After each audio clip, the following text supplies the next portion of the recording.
Hello, everyone, and thank you for joining us for episode 96 of the MeepleCore podcast, a bi-weekly podcast about board games, video games, music, and nerd culture. I am your host, Tim Jennette, the Metal Meeple, and I'm joined by my co-hosts, Eric Ledford, George Breden. And in this episode, we give you our first impressions for the board games Smartphone Inc., Planet Unknown, and Bargain Quest. We run through the Spiel Des Jahres nominees for 2020, run through our top 5 innovative games, and much more.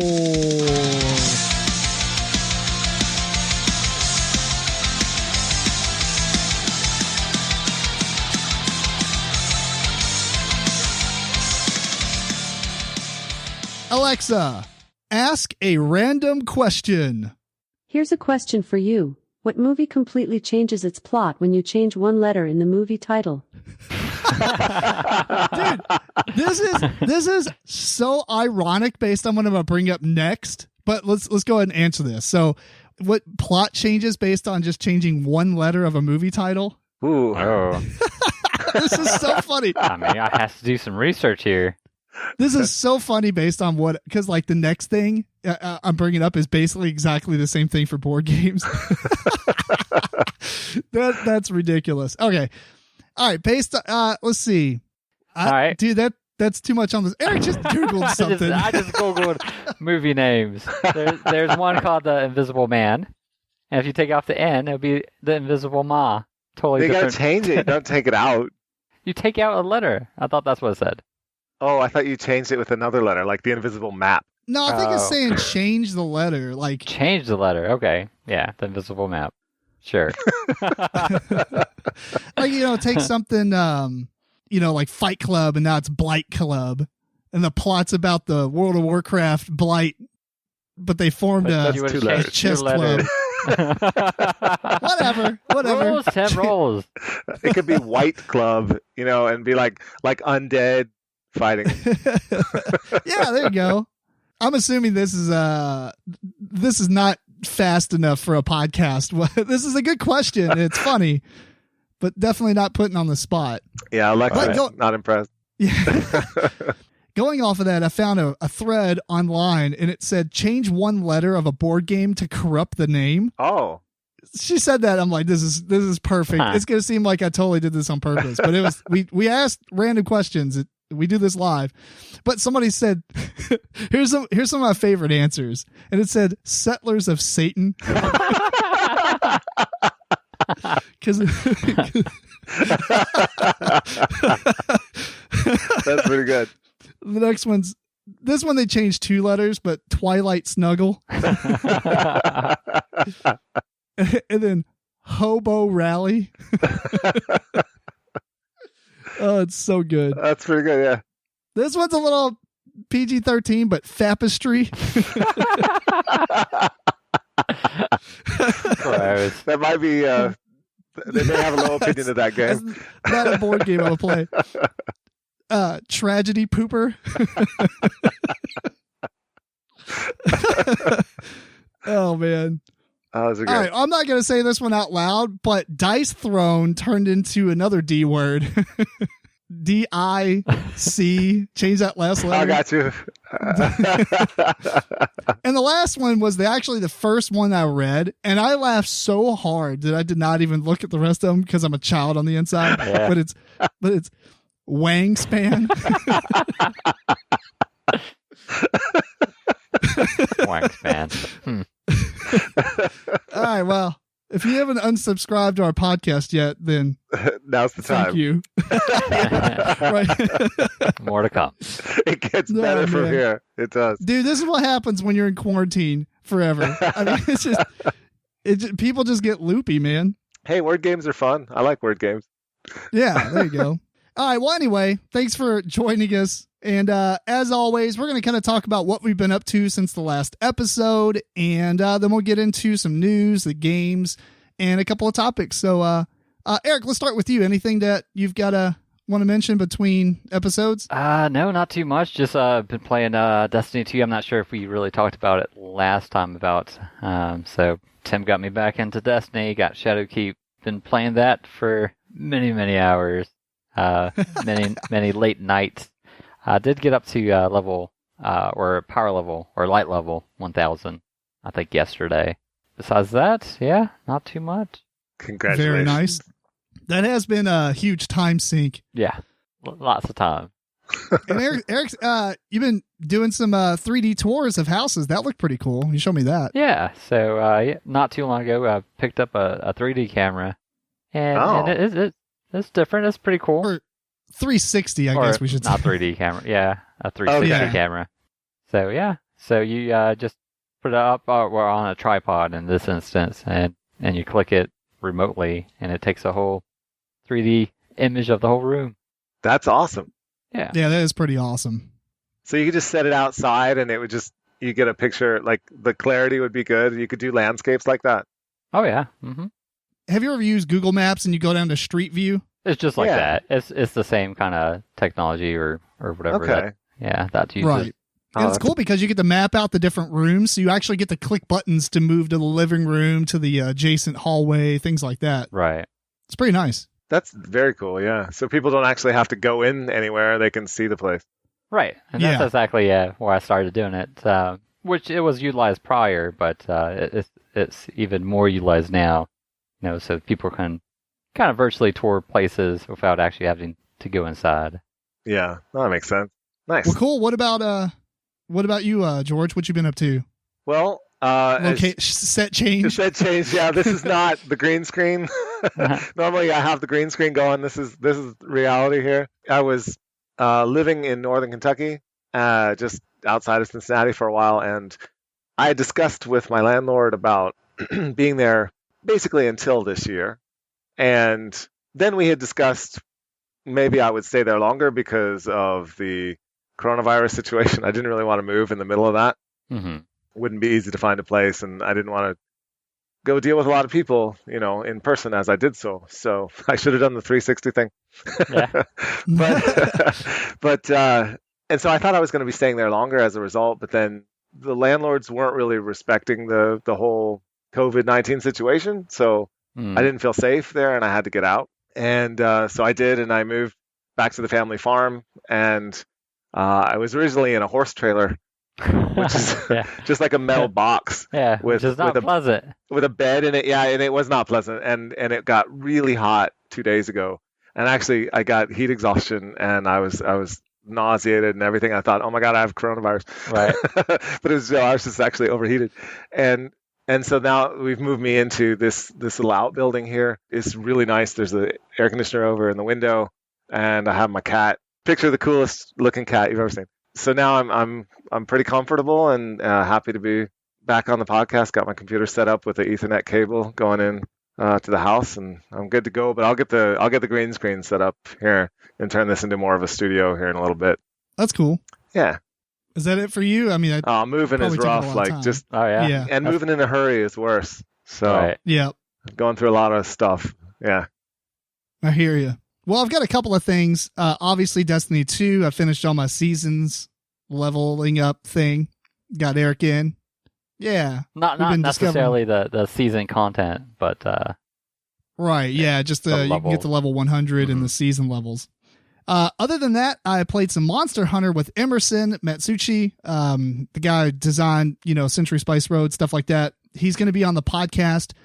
We plan to have him on next episode. He was going to be on this episode, but it fell through.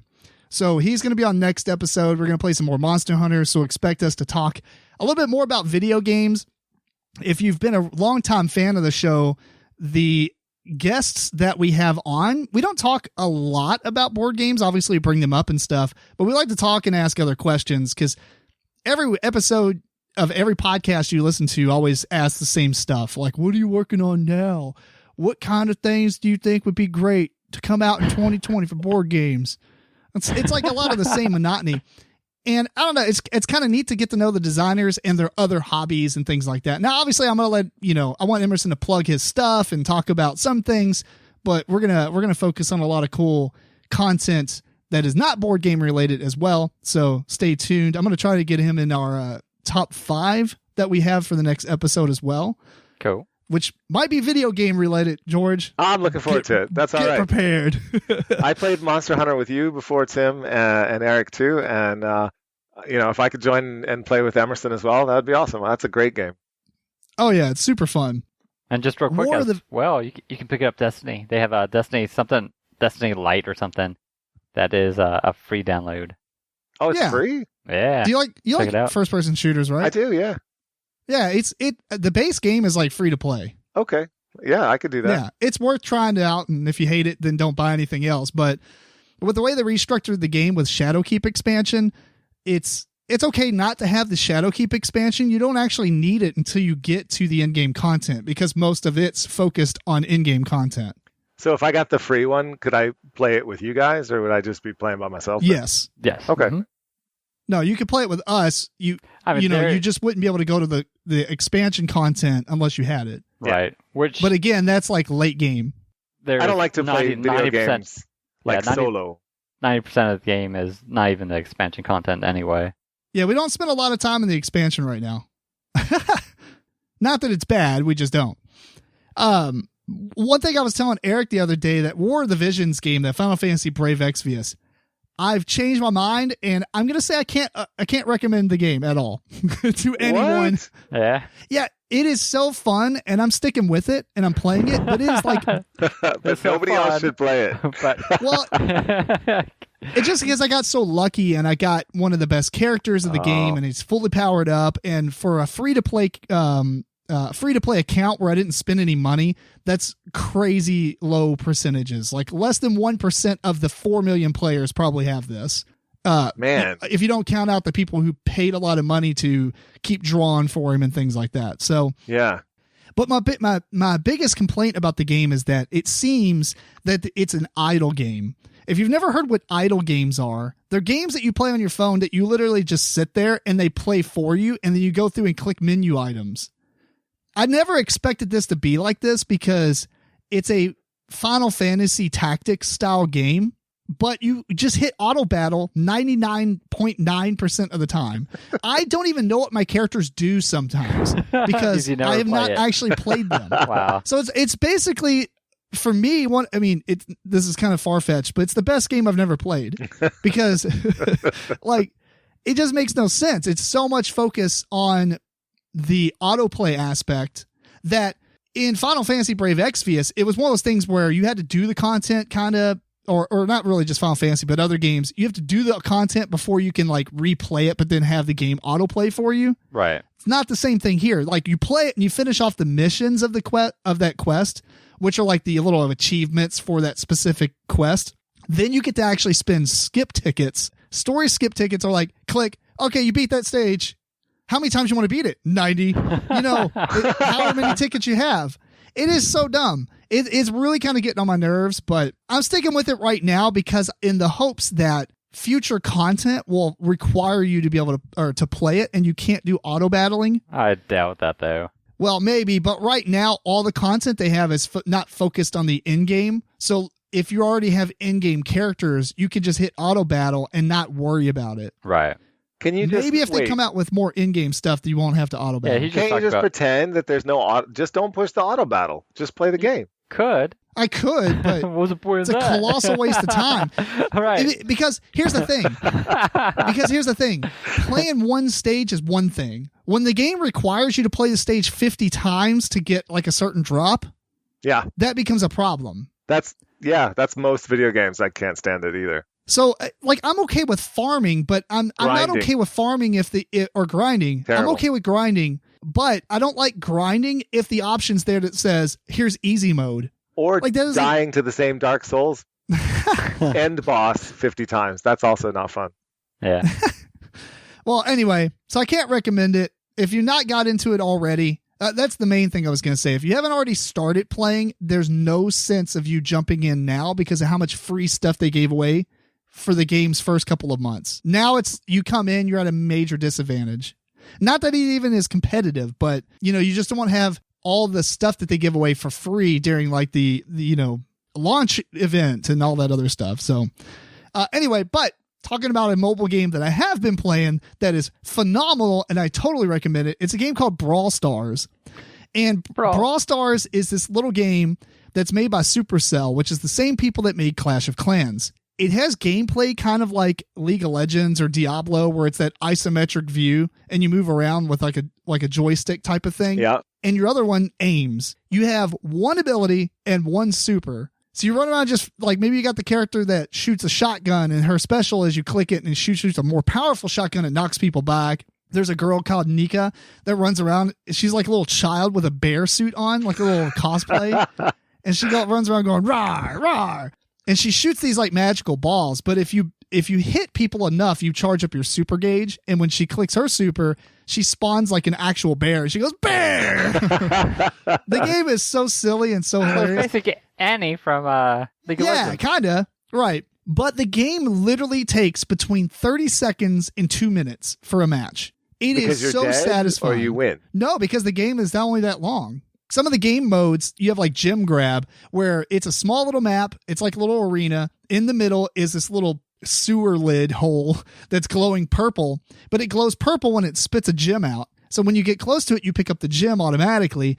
And if your team ever collectively has 10 or more gems, it starts a 15-second cooldown. And at that point, you win. So you run around and kill people. They drop their gems. You take their gems. You get killed. You drop your gems, etc. But it only takes like 2 minutes. So, I mean, the games are super fast, super furious. They're fast and furious.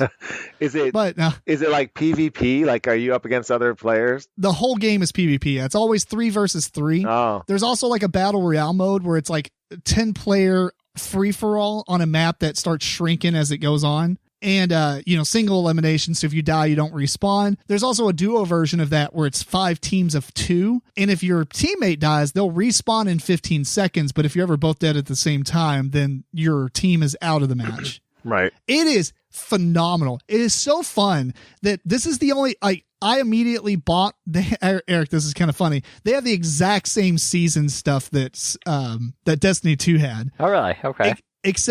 Except free to play has an item for every rank, whereas season pass holders, it's called Brawl Pass. Mm-hmm. They get something every like 3 levels in addition to what they normally would. Something kind of better, I would imagine. Well, yeah, it's all that stuff is really good. Mm-hmm. So what I did was it's also retroactive. So I think there's like 60 levels of the season pass. I got up to level 30 because I've played it so much. And I was like, okay, yeah, I'll spend $10. I'm totally down with this. And so I bought the $10 pass, and the game is so much fun. Only a couple of the characters I don't like. Mm-hmm. All the other characters I've played so far that I've gathered are super fun. The game's so fast. You can sit down for 30 minutes and literally play 10 matches easily. Probably more than that if you're good and you help make the matches go quicker. Right. Which just seems like it's super fast, which I'm not sure if I would like it, but yeah, I'll give it a go. But oh yeah, I think you should. Oh, you know what? You played Solstice Arena with me, right? Right. Remember that game? Mm-hmm. It's like shorter length than that, but the same chaotic. Just everybody spawns, everyone kills everybody. It's just right. Which I did like that one. It was I think it was a good length. I forgot now how long it was. Probably like 5 minutes. Like 5 to 8 minutes. Right. I think I like that kind of length better than like a really, really fast sub 2 minute match. True. But what's really cool about this one is when you're working, you work for yourself, but when you're working and you're like, I want to play a game, just pop it up, boom, play a match, bam, done. Yeah. It's like busting out Fruit Ninja or something and playing and losing. You're like, okay, that was fun. So let me do it again. 15 times. Yeah, it's just addictive. You just keep playing it and playing it. Oh, cool. I'll tell you, it's really, really good. So I'll quit harping on that. Maybe we'll try it out. It actually would be kind of cool to play it over the phone. Speaking of which, last thing I'm going to mention real quick, probably was going to tell you all this off camera, but I'll tell you anyway, in case anybody's interested. I started a thread on the board game group on Facebook with a meme, right? Mm-hmm. That said, if you're familiar with the movie Inside Out, it basically had a core memory. And the meme said, the first time you win playing as the traitor. And it's like the picture of her holding the little orb and it says a new core memory. Because it's such a victorious event. Right. And I posted and I said, what's your victorious moment in this game, in these type of games? And I had a huge thread, but one person pointed out, or 2 different people pointed out 2 different games that we are absolutely going to have to try. There's a phone game called Among Us, which it plays, I think, 4 to 10 players or something, maybe 4 to 8. You can play it wirelessly or you can play it over the internet, but it's on the phone. And basically you're a colored looking minion dude and you run around this spaceship that has like 10 or so rooms doing menial tasks. So it's like, go turn on the flux capacitor, and you run over and you're like clicking on the panel and doing stuff. And then you run around and it gives you missions, but one or more of you are traitors and you run around and pretend you're doing things and pretend you're clicking stuff. But if you're ever in the same room with somebody else, you can actually murder them. And so you'll kill them. And then, the idea is if you're playing on the phone, eventually everybody has a call to meeting at the end of the map, and then you start texting like in a chat room, and like, the blue dude came over and killed me. Like, no, you're lying, dude. It's like this like One Night Werewolf thing where like, you do, or not One Night Werewolf, but I guess One Night Werewolf, where like everything happens, but then you talk about it in the end. Yeah. It's kind of like that, and it says that if you're playing it live with people, then you want to kind of not, if you get killed, don't be like, oh, Eric, or you don't know who they are, but you can't say like the blue player killed me. Right. You're supposed to be quiet. There's a little bit of etiquette that you need to abide by. But it sounds awesome. There's another game like it also that somebody else was mentioning called Project Winter on the computer, and it's very similar except for it's like I guess like a Russian looking World War II, snow, and you're trying to do stuff. But what's cool about that, it has the same kind of mechanisms. You're trying to do stuff while there's a traitor, but the traitor can kill you and actually take your clothes and your identity.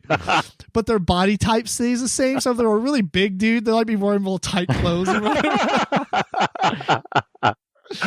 So I haven't played them, so I can't tell you if either of these are good. But on the phone, it's called Among Us, and on the computer, it's on Steam, and it's called Project Winter. I think it's $20 though. Among Us is free to play. We've got to try it out. I love traitor games. Oh, we're totally trying it out. Probably make everybody try it out tomorrow. All right, everybody download this. I thought we're playing Tabletop Simulator. Right. All right, cool. Well, if there's nothing else to add, we're going to run into some news items real quick, and then we'll move on. The first thing, obviously, Gen Con and Essen both canceled within 24 hours of each other, I think. They were probably, one of them was waiting for the other one to decide. Well, Essen said it first, and then Gen Con Essen canceled first, then the next day Gen Con did. Yeah, right. They also announced Gen Con Online, so here we go. I was going to say. So badge registration for that is June 1st, and then events have to be submitted by June 8th. Event registrations by the 13th, and the convention dates are July 30th through August 2nd. Awesome. I don't think it said anything about badge costs. I believe it's free. A lot of people have already bought their badges, though. For Gen Con? Yeah. So, Gen Con refunded. No, that's well, kind of. Yeah, go ahead. Not necessarily true. They said they can refund. They're going to charge you $10 to refund it, which I don't really agree on, but whatever. But if you don't do anything, they're just going to roll it over to your 2021 badge. Okay. Which is fine. Let's see. Or you can just use a system credit. Or you can donate the cost of your badge to Gen Con so they can make some money this year. Right. Okay. Well, that's cool. Yeah. Not too bad. Other than that, I think, George, do you have any non-Kickstarter stuff to talk about? Yeah, actually, a bunch of like board game news kind of stuff. Eric, were you saying one other thing? There is there's a lot of virtual cons right now. Renegade Games is doing a con, but I just came across this one. I guess it was kind of posted off on the 15th. I still couldn't really find a lot of information about it, but it's a virtual gaming con, and it's going to be done by Board Game Geek and Dice Tower. They're going to like co-do it since they both shut down their cons, BGG Con and Dice Tower East Con. So they're going to go in together and do a virtual con. And that is going to be, looks like June 24th to the 28th. Okay. I remember reading all that on the Dice Tower group, and I did not put it on my agenda, and that's why I forgot to mention it. So good call. And I tried to get some more information about it. I couldn't really find a lot of information. They kind of they had a link to a video, and I kind of looked, through that video, but they didn't make any other information easily accessible thus far. So I don't know too much more information. It sounds like maybe that con is going to be, you do have to buy a badge to attend it. Okay. That's interesting. I mean, what do you guys think? This was originally going to be the topic that I was going to shoehorn in. Sure. But whatever, we're going to talk about it now because the main topic about Spiel won't probably be that long. What do you guys think about these online conventions? Obviously, this is new territory. Right. But what kind of stuff? Here's the thing. I do a lot of vendor calls for work. I'm on these convention quote unquote calls all the time. It's just a bunch of sales calls and sales pitches and stuff like that. Mm-hmm. And, I guess the thing is I don't really care about a lot of the products because I'm not making those decisions. Well, I mean, I'm not making all the decisions, but they're not as interesting as like going to a virtual con where you watch some guy demo a game and you're like, that looks pretty cool. But can't you just do that later on Board Game Geek or YouTube? You know what I mean? Yeah, like watching a video afterhand. So they are also going to be putting some of these games, for instance, like Renegade has their own con. They're going to put some of the other games onto Tabletopia and let you be on there where they have someone that's able to teach you the game and kind of run you through the game. So that's kind of cool in a sense. So I do like that. Otherwise, just being able to play online, you kind of can do that anyway. So I don't see that as a big benefit, but they're going to also have, as far as Renegade Con anyway, they're going to have different panels where you can ask questions, and they have other panels where you can learn different things, how to write a RPG or how to paint models and whatnot. So, which is ironic because both of these things we don't do a whole lot at conventions. Right. And I think that the virtual cons, for me, the panels seem like they're going to be really cool because that's the only problem with doing panels at Gen Con or Origins is I feel like it kind of wastes the time that I have to dedicate to going to dealer hall, right. Talking to the publisher, stuff like that. So it is a kind of a neat thing. And I don't like doing it at Gen Con because there's just so much to do. Right. And if I spend an hour doing something, it better be worth the time. Exactly. And I'm not saying that the panels won't be worth the time.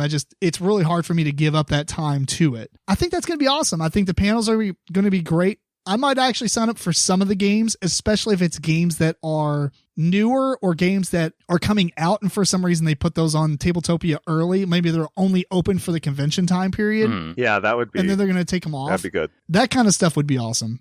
And some of them, at least, are going to do some type of tournament. I do kind of like tournaments, so I might get into one of those. One of those, I mean, I guess those will probably be paid for, right? They only have one tournament at, I only looked at Renegade Con. I think they only have one tournament, and that one is free. Oh, gotcha. Also, the only bad thing about tournaments is, you might have to play it like 4 or 5 times. Yeah. That's the worst thing about tournaments. That is the bad thing about tournaments. I would rather just play once, whoever got the highest score or something. What happens if you win the prize, but it's like you got to pay shipping? Yeah, exactly. Yeah. I mean, that's kind of fair, though.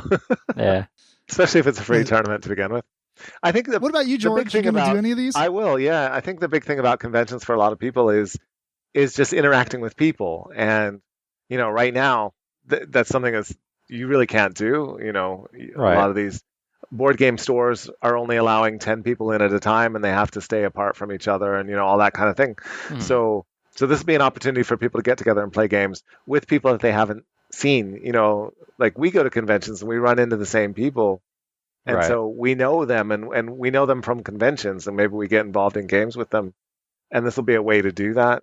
So I think that'll be a nice thing, just that aspect of it. If there's a way that you can sort of, I don't know, find each other. I'm not sure how that's going to work, really. Right. Yeah. But just to get in, maybe if you can't, then you get into games with people that you don't know, and you meet people, and that's cool as well. Well, it also gives you kind of an excuse to be like, oh, yeah, I'm going to go to a convention. So the next 2 days, I'm going to be, at my computer going to this convention. That's right. So, leave me alone. Yeah.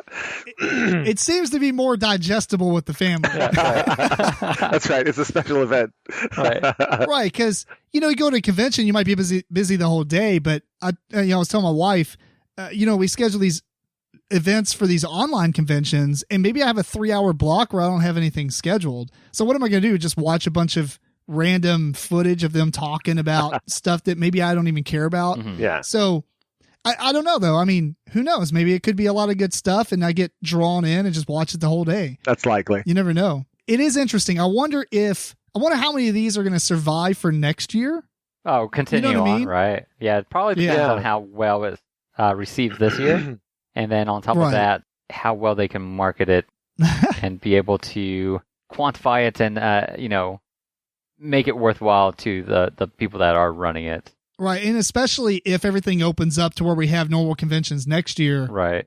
Also, I wonder what the attendance would be for that. The normal conventions or the online ones? Well, actually both at this point. Okay. Yeah, exactly. Yeah, I'm just going with the understanding that I think next year everything's going to be in full swing, and online conventions might not be as attractive at that point. It is always going to be attractive to some segments of the population. So if they do Gen Con online in conjunction... like the Gen Cants? Right, yeah. Yes. In conjunction with Gen Con, going to Gen Con, so those people that can't make it, that live in a different country or they can't travel... Exactly. Or for whatever reason, they can kind of also participate in a way where they can maybe see interviews, get demos, go into tournaments, and still be a part of it without being there. So I think that would be really nice. Yeah, I wanted to say something about that. I think that this will be a really good opportunity for, a lot of people to go to Essen, not really go, but to be to be part of that. Part of it in some way. Or UK Games Expo, or... I wonder if they haven't announced any online stuff, though. Tokyo Game Show, I don't know. I mean... I wonder if Essen's going to do an Essen online, but I see what your point is. It would be nice if they did. It would be very nice. If then anyone in the world could participate. See, Essen online would be amazing because there's a lot of content and stuff that comes out that doesn't even make it to the States. Yep. Right. And that would be awesome to see. That's what's nice about watching the live broadcast from BGG and even the Dice Tower when they do it, to see that stuff as it's happening. So I do hope Essen does something in place of this, but they haven't announced anything. And I love the idea of everyone, who would be selling their games and demoing their games, having a virtual, maybe Tabletopia, maybe Tabletop Simulator, having some way that people could have access to their game. And I'm thinking, it looks like a lot of places are using Tabletopia because I think it is a free platform, whereas Tabletop Simulator, it is a paid platform. So I think more you have to own it before you can play it. I think more conventions are going to Tabletopia, which is not as good, but it is. It would be great. It's at least accessible. Yeah, right. So you could maybe have more of an opportunity to play these games without, if it's just on there and you can figure out the rules yourself, you don't need someone to teach you a demo of the game. You just go on there, read the rules, and play the game. Right. This is a missed opportunity because Gen Con or somebody needs to really partner with Tabletop Simulator and do something more like if you, maybe the badge is free, but if you pay $10 for a badge, you get a Tabletop Simulator download code. Yeah. And at that point you can gift it off, or even if you don't want Tabletop Simulator, just get the free badge. That way they can get a little bit of kickback from it and stuff like that. Yeah, that would be great, honestly, because then you're not depending on having people there to demo your games, and there's no big line and wait to get to see these games. You just get 4 of your friends together and say, hey, there's this game from this company. It looks interesting. Let's go read the rules and check it out. Right. Although I will say that it's easier for them to pull it off Tabletopia after the weekend's done than pulling it off Tabletop Simulator, because once you download the files, you got them. Right. That's true, yeah. But, most people are going to want to get the actual game and not just play on Tabletop Simulator. If they like the game, for sure. Yeah. Well, I'm just saying, if it's a demo, maybe they want to pull it back to say, this isn't the final product. Yeah, that's right. You don't want that circulating and stuff. So maybe. Sure. Maybe there's a way they could timestamp it. Not on Tabletop Simulator, but on Tabletopia they can. Okay. It's just clunky, but it's okay. Well, one thing that won't be happening is nobody will get trampled in the rush to get in the vendor hall. Yeah. Remember, no running. That's right. It's really funny because we stopped working today, and one of my coworkers was like, I got to log off now to avoid the rush hour to the living room. I was like, okay. Nice. It was pretty hilarious. Anyway, let's move on. What else do you have that's non-Kickstarter related? And then we'll go into the Kickstarter stuff. Okay. Well, there is a couple games coming out from Asmodee. One is Papagino, which is by Kevin Kim. Papageno from Mozart and the Magic Flute. It's he's the bird catcher character, so it's a card game where you're collecting all these birds. And the art, just check out the art. It's really good. Very stylized. Sounds like they're trying to capitalize on a trend. I just like the art. It looks interesting. I hate that art. Do you really? I do. Oh my goodness. Well. At least the box cover. Maybe not the box cover. The birds. I'm talking about the birds. Oh, the birds. Yeah, it's not too bad. Box cover is hideous. Yeah, the box is bad. I agree. Okay. Yep. There's also a deck builder called Adventure Mart, which, interestingly enough, this episode we're going to be talking about Bargain Quest, and this is the same idea. You're outfitting people to go into a dungeon, and you're selling them your wares, and it's a deck builder from Scottish game company Digisprite, and that's going to be coming to Asmodee as well. Cool. And it looks like almost like a Pokemon characters. And then there's the guy who did Ragusa and Kalimala. His name is Fabio Lopiano. He's doing a game called Merv, The Heart of the Silk Road, and that's coming out by Osprey Game. Merv is a city. It's not a guy. Which I like Kalimala, and I like Rajas, so yeah. So this one could be interesting. But it's a semi-co-op because you have the Mongols coming and you have to give some resources to stop the Mongols, and so it's kind of like Archipelago in that aspect, right? And those never work that well for me, so I don't know. But they also have a game called Letterpress, which is coming out, word game by Robin David, and I love word games, so this one to look at. Okay, next is Simon. Is that how we say it now? I always ask this. Come on, Simon. Anyway. Coolman or not. Any of it. They're coming out with a co-op Scooby-Doo board game. Did you guys know that? This is going to be great. Wow. Oh, yeah. No, we talked about this before. Oh, okay. It's retheming Betrayal at House on the Hill. Oh, is it? Oh, yeah. It's called Scooby-Doo Escape from the Haunted Mansion. Yeah, it's just a retheme of Betrayal at House on Hill. That's not. That's Fantasy Flight, though. That's not. I'm sorry. Or not. That is wrong. What I said. The publisher of that one is also coming out in 2020. Is the OP. So not that one. Yeah, this is a different one. We're all messed up. I wonder why there's more than one Scooby-Doo game coming out in 2020. Yeah, that is a good question. Scooby-Doo is suddenly hot. Well, I mean, they it's interesting that they would sell the license and be like, no, there's no contract that says you can't sell this license to somebody else to make board games. Right, during the same time period. Right. Yeah, so the OP, speaking of the OP, they also have an escape room game called The Shining, which is obviously based on The Shining, the movie.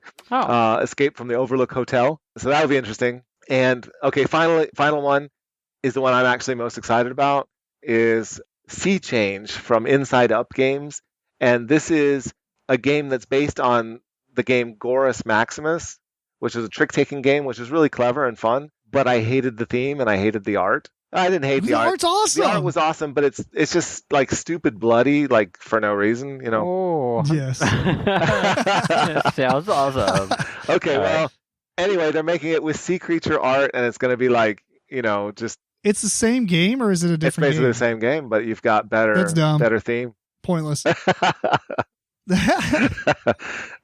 It's like, what is this, like the new Spot It? Are they just going to come out with a bunch of like Gorus Maximus? Yeah, but Gorus Maximus did have a great trick-taking gameplay. It was fantastic. Gameplay. Mm-hmm.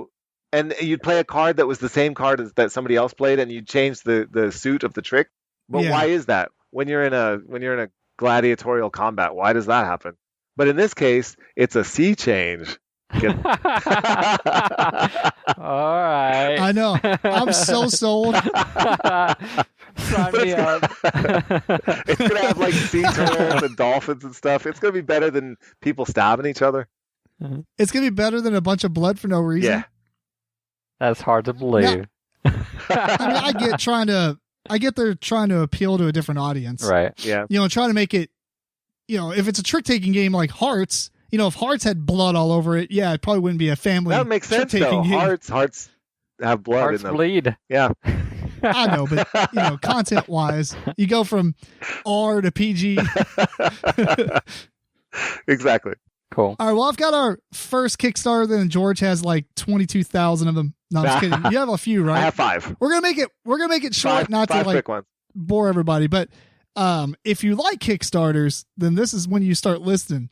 Good Cop, Bad Cop Promoted is coming out by Pull the Pin Games, or not coming out, but it's on Kickstarter. It just launched a couple days ago. It's just another. I haven't really read through the whole campaign, but basically, as you do stuff, you'll get medals and the for victory and bravery. And I think I should have just read through the rules, but basically it looks like maybe you can play the game over and over and get these medals. Oh. It's not like you get them within the same game. Okay. Either way, the reason I'm super excited about it, honestly, is because the deluxe edition comes with a big box that you can put everything in it, and it comes with sleeves and everything. So wow. If you like Good Cop, Bad Cop, this is pretty much going to be an auto buy for you anyway. If you've never played Good Cop, Bad Cop, despite what Eric says, it's a really good. So if I'm looking right here, it comes with a face mask. That's like a promo if you order the game, if you back the game within the first 24 hours or something. Okay. So hopefully it's not for the game and you're like, here, we share a face mask. No. Yeah, hopefully not. Say, wrong kind of time period to implement. Yeah, that would be absolutely terrible. Right? But anyway, check it out. Good Cop, Bad Cop Promoted. If you never played the game, it is definitely worth playing.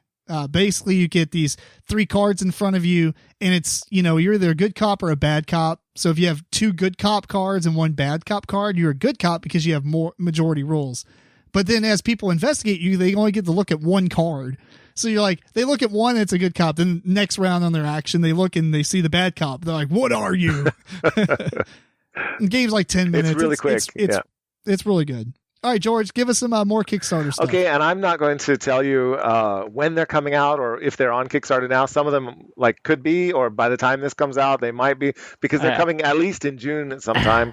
Yeah. Some of them might be on right now. So anyway, the ones I just picked a few. One is called Doublehead Kids, which is a really weird name.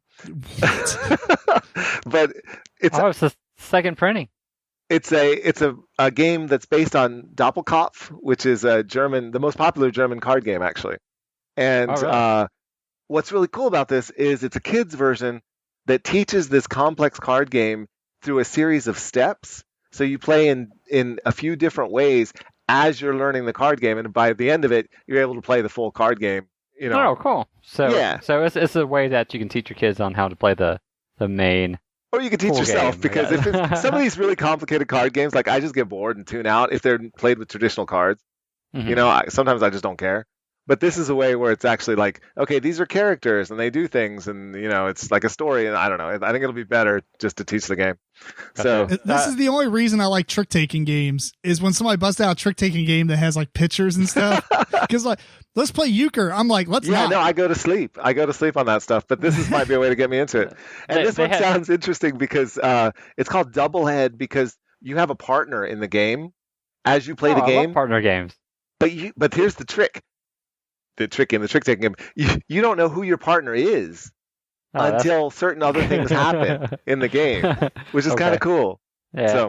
So they had a very modest goal of $550. They have met it.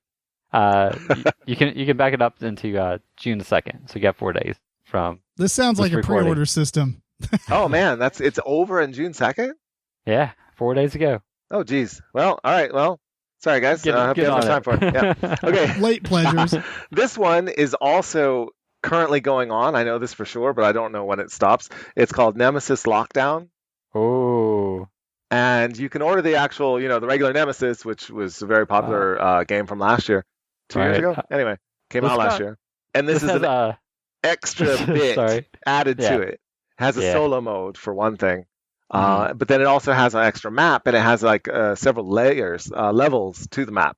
So it gives some more complexity to the game itself. Sorry, Eric, go ahead. Oh, yeah. I was just kind of surprised that you got rid of your copy. This one does have 20 days ago. It has $2.6 million as of now. So, it's definitely going to be out. And it has I heard a lot of people say it has a pretty big price tag in it if you want to kind of pick up everything. That's the thing. 245 euros. I'm not sure how that kind of equates. That's like itself. $300 bucks. 450. Oh yeah. That's more than that. No, it's only no, here no. it is. Yeah, it says about $301. I'm arguing with the guy who basically wants to move to Europe. All right, go ahead. Yeah. The thing is, this might draw me back into Nemesis because I did get it and then I sold it. Right. But I had all that extra crap that I was never going to play with. I didn't need. Right. Right. But I could just get the lockdown bit and the regular basic game for whatever that comes to. It's not going to be that much, hopefully. And then and maybe I'll be happy with that, because I did like the game. So Lockdown alone is $117. If you want the core box bundle, which comes with Nemesis, Aftermath expansion, and the Void Seekers expansion. No, I don't want that. $129. If you just want, and then if you want Lockdown all in, it's $227. No, I don't want that. I want Lockdown, and base game. That's it. Yeah. That's not an option. Really? That is not. What? Okay. It might have some add-ons. Does it have add-ons? It might have some add-ons that I don't see right here, but the basic pledges are just to get Lockdown or to get that core box bundle. I'm out. Or Lockdown all in, and then all in, which is $301. Well, if you're the kind of person who has lots of money, maybe for you. Okay. Yeah. And the next one, I'm really excited about this one.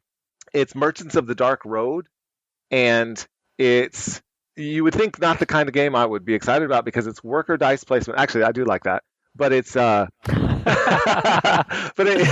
it's what is it called? When you move stuff point to point. Oh my God. Point-to-point movement. Pick up and delivery? Pick up and delivery. Thank you. Pick up and delivery. Yeah, I blanked for a second. Anyway, which I usually don't like, but this has a rondelle kind of thing going on as well as the worker placement, and it's by Brian Shure, who did some of my favorite games, Coldwater Crown, chief amongst them, then Paradox and Freshwater Fly. So he's done this game where it's a fantasy setting.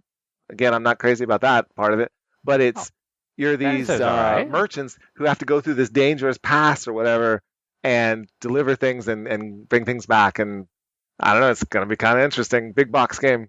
Awesome. I couldn't really even find that one.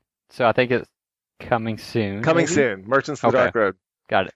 Okay, and then last two I'm going to highlight here. One of them is Canopy by Tim Eisner.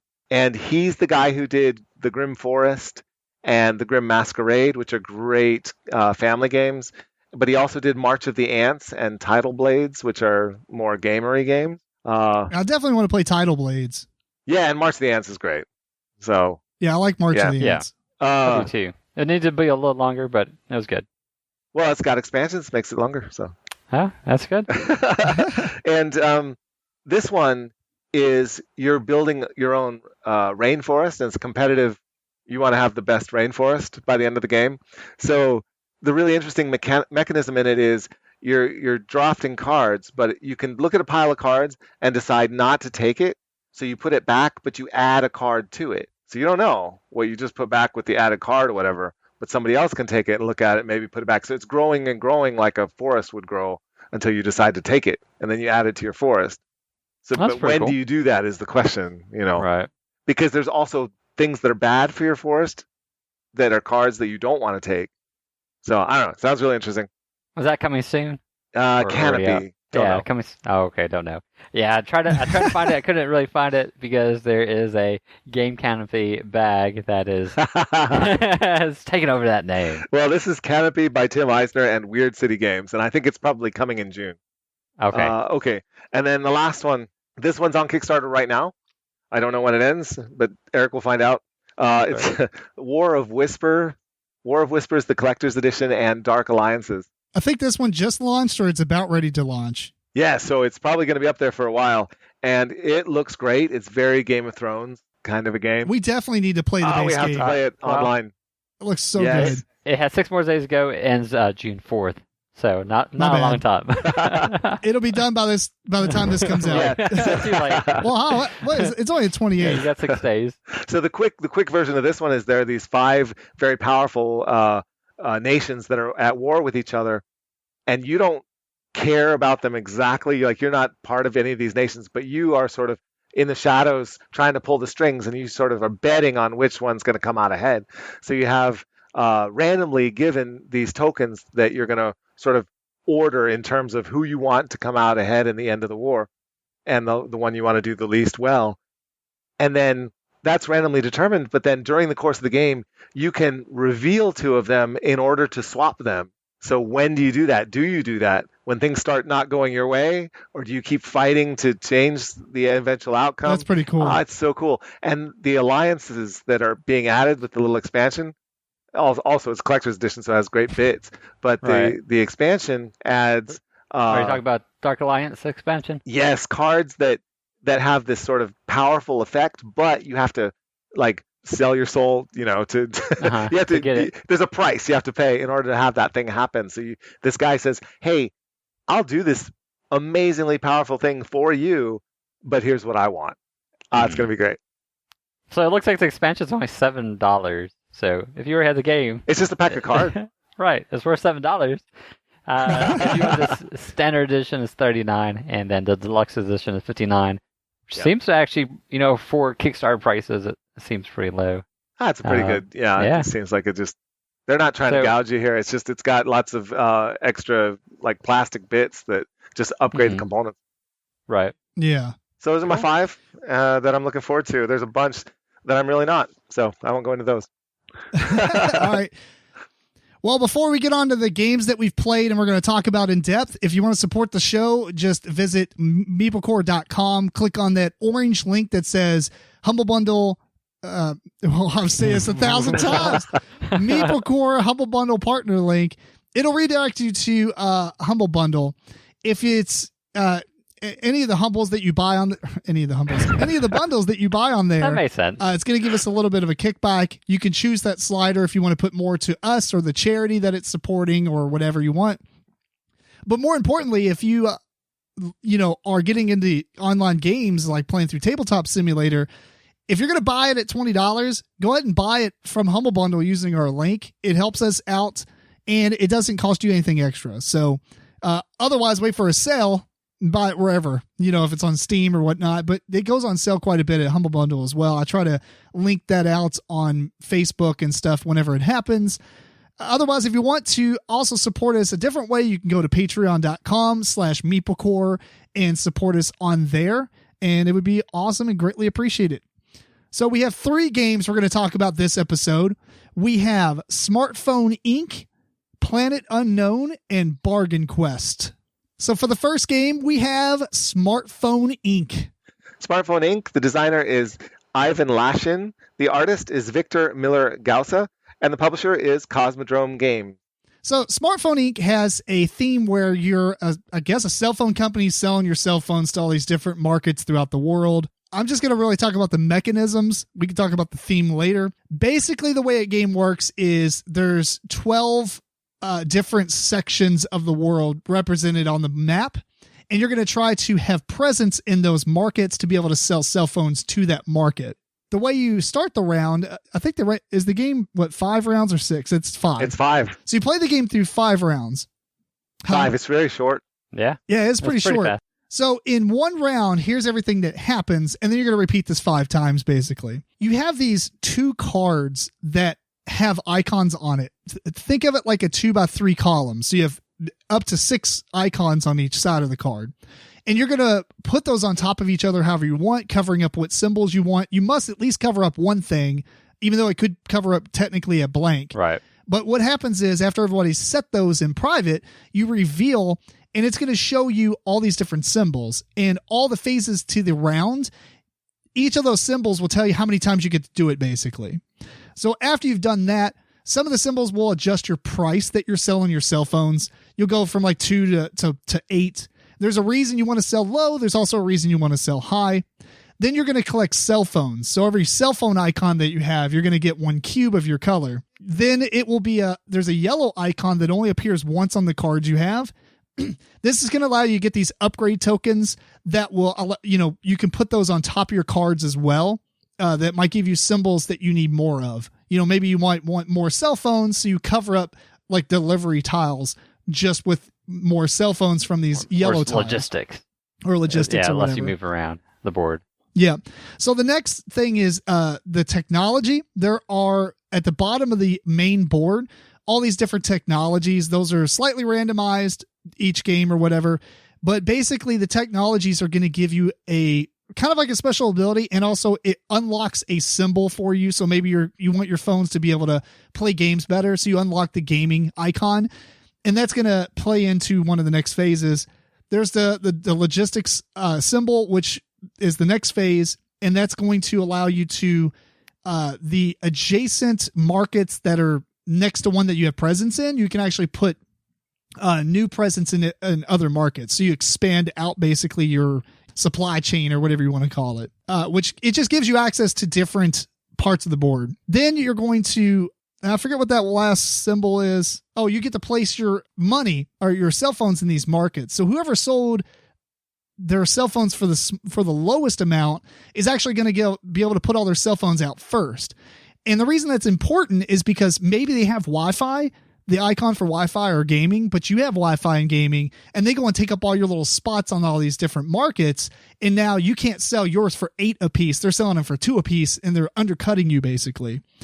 There's also some on each of the markets. There's numbers like 2, 5, 7, and that's the most they're going to pay for cell phones. So if you price too high, you actually can't even put on those lower numbers anyway. And whenever you place these phones, each of these phones that you sell, you'll get, so if you priced it 4 and you put out 8, tokens, which represent cell phones, you're going to get 8 times 4 worth of money. So what is it? 40 or 816? It's so late. 48.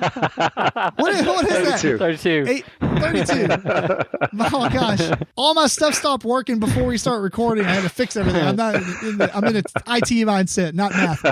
But anyway, so you're going to get that money, and each of the different markets have a area control style mechanism to it as well. So if you have the most cubes, like you sold the most cell phones there, you actually get a bonus. Sometimes there might be a second as well. And the last thing I'll mention is that if you're playing it with a lower player count, some of these markets actually get covered up with a different tile. You can't go there and get presents and sell cell phones, but it is kind of like you can expand your supply chain to that market and get bonus points for going there first, second, or third, or whatever. Other than that, that's, we'll bring up anything else we want to mention, but that's pretty much the game. Eric, what do you think about this one? Oh yeah, I've played it a couple. Yeah, points. I played it a few times now. I thought it was really good. I did like that. There's a low luck factor in the game. Is very Knizia type of game where it seems like there's a lot of math kind of portrayed throughout the game. You might want to sell low for a reason. You might want to sell high for a reason. If you sell high and you have technology in lockdown, or you have better logistics and you're able to sell in more spaces, then yeah, you definitely can sell higher and kind of get the most for each cell phone that you can sell. So yeah, I liked it quite a bit. I think this is like a really, really good gateway Euro game. Right? Yeah. I mean, you could pretty much. I don't think a lot of people would play this and be like, I don't like it. I can see a lot of people playing it and be like, okay, I've played it 5 times. I'm done. Yeah, I do wish that, so there's technologies, and I believe there's maybe 5 different technologies that you can unlock during your playthrough here. So each of those technologies are double-sided. So your games are going to change a bit depending on which side that you're using in any different game. So they are randomly placed out. So that gives you a little bit of difference in game to game. I do wish that came with a little bit more of those, so it can further change, different plays and mix things up for you on future plays. Yeah, that'd be cool. George, what'd you think about this? Any points? Okay, selling smartphones. It is so dry. I knew you guys was going to say that, but I don't. It is said it was like dry, the least exciting theme I've ever seen in a board game. And if you change it over to the same, selling. like you said, there's some variability, but you're doing the same thing for 5 rounds. You're doing the same thing, and it's so mean. Like you're blocking each other in these different markets. It is competitive. Like there's some vicious stuff that you. That is so thematic. You undercut. Right. LG comes in. Here's my cheap phone. Right. And then you've got the part where you're taking the pieces and putting them on top of each other and figuring out your two what you're going to cars, cover up. depending on. And there could be what you wanna do. AP there, like these are all negatives for the game. And oh my God, I love this game. This game was amazing. Yeah. I should hate this game. I should hate this game more than any game I've played this year, just from the cover and reading the back of the box. Mm-hmm. And then we played it, and it was amazing. Awesome. It was. Which you guys say is kind of dry, but I don't really say that is dry because I see that there's a lot of connection between what you're doing, why you're doing it. Yeah. So the theme kind of hits me a little bit better than I know it hit you guys. Where you were saying it's dry, it's it's kind of more about the mechanics and what you're doing. Yeah. But I kind of look past the mechanics and be like, oh yeah, I'm going to get this Wi-Fi or the 4G, and I can hit all these markets like you did. Yeah, well, in your game. But that theme doesn't excite me in the least. Well, I'm not saying maybe it's not an exciting theme, but I think the theme kind of does come out in it. Okay, that's cool. The thing is, the gameplay itself is so smooth and so like elegant that what you're doing, what will happen when you do certain things, that it's 5 rounds and it plays so fast that I didn't have enough time to feel the dryness. and I really like this one. As an economic game, that's amazing for me. Yeah, I will say that's why I was calling it like the Gateway Euro, because you're not doing anything massively complicated. Right. Basically, your turn is line these 2 cards up on top of each other, and the rest of the turn almost plays itself. Yeah. To a degree. You kind of set what you're going to do that turn. Yes. Up front. But it's not as programmy like program games where you're like, I really hope all this stuff doesn't happen. Mm-hmm. Typically, what you do is mostly going to happen. Yeah. The only time you actually get like people can block if you start pricing yourself, or if you start pricing yourself really high, then you have to worry about like the turn order, or, whatever. You got to position yourself. So it's not going to be. It's not luck based. So you gotta if you're going high, you gotta position yourself in a way that you can sell your cell phones in these different markets. Exactly. Yeah. So there's no way you're gonna sell high and just be in the same spots as everybody else or have the same technologies. Right, because if you pick Wi-Fi and no one else is going for it, and like you're in 5 markets that have it, right? Bam, just kick your prices up to 8, and then no one can take them over. Right. Yeah. Because they're not going to take those spots. Yeah. You might lose the majority bonus, but I think that's actually kind of just like icing on the cake. Sure. The theme, I guess it comes through like when you take those cards and you're putting them on top of each other, those symbols on them, they're all icons that are on your home screen. Like you're making the home screen for your device that you're going to sell. I mean, that's kind of cool. But really, this could have... I never noticed that. I didn't notice that either. No, I didn't actually put it in that kind of perspective. I just said... Now Eric's like, this game is amazing. Yeah. I just said, like, these are what your company is kind of going after this round. You want to really work on your logistics this round to move into different markets. You really want to make a lot of cell phones and try to sell them cheap this round. Or you're trying to, get into specific markets and sell really high this round. So every round you're kind of having a goal in mind. So exactly the theme, and that could change round to round. You can be selling real cheap cell phones one round and sell really high, expensive cell phones the next round. I can see the theme coming through in what they did and all of that.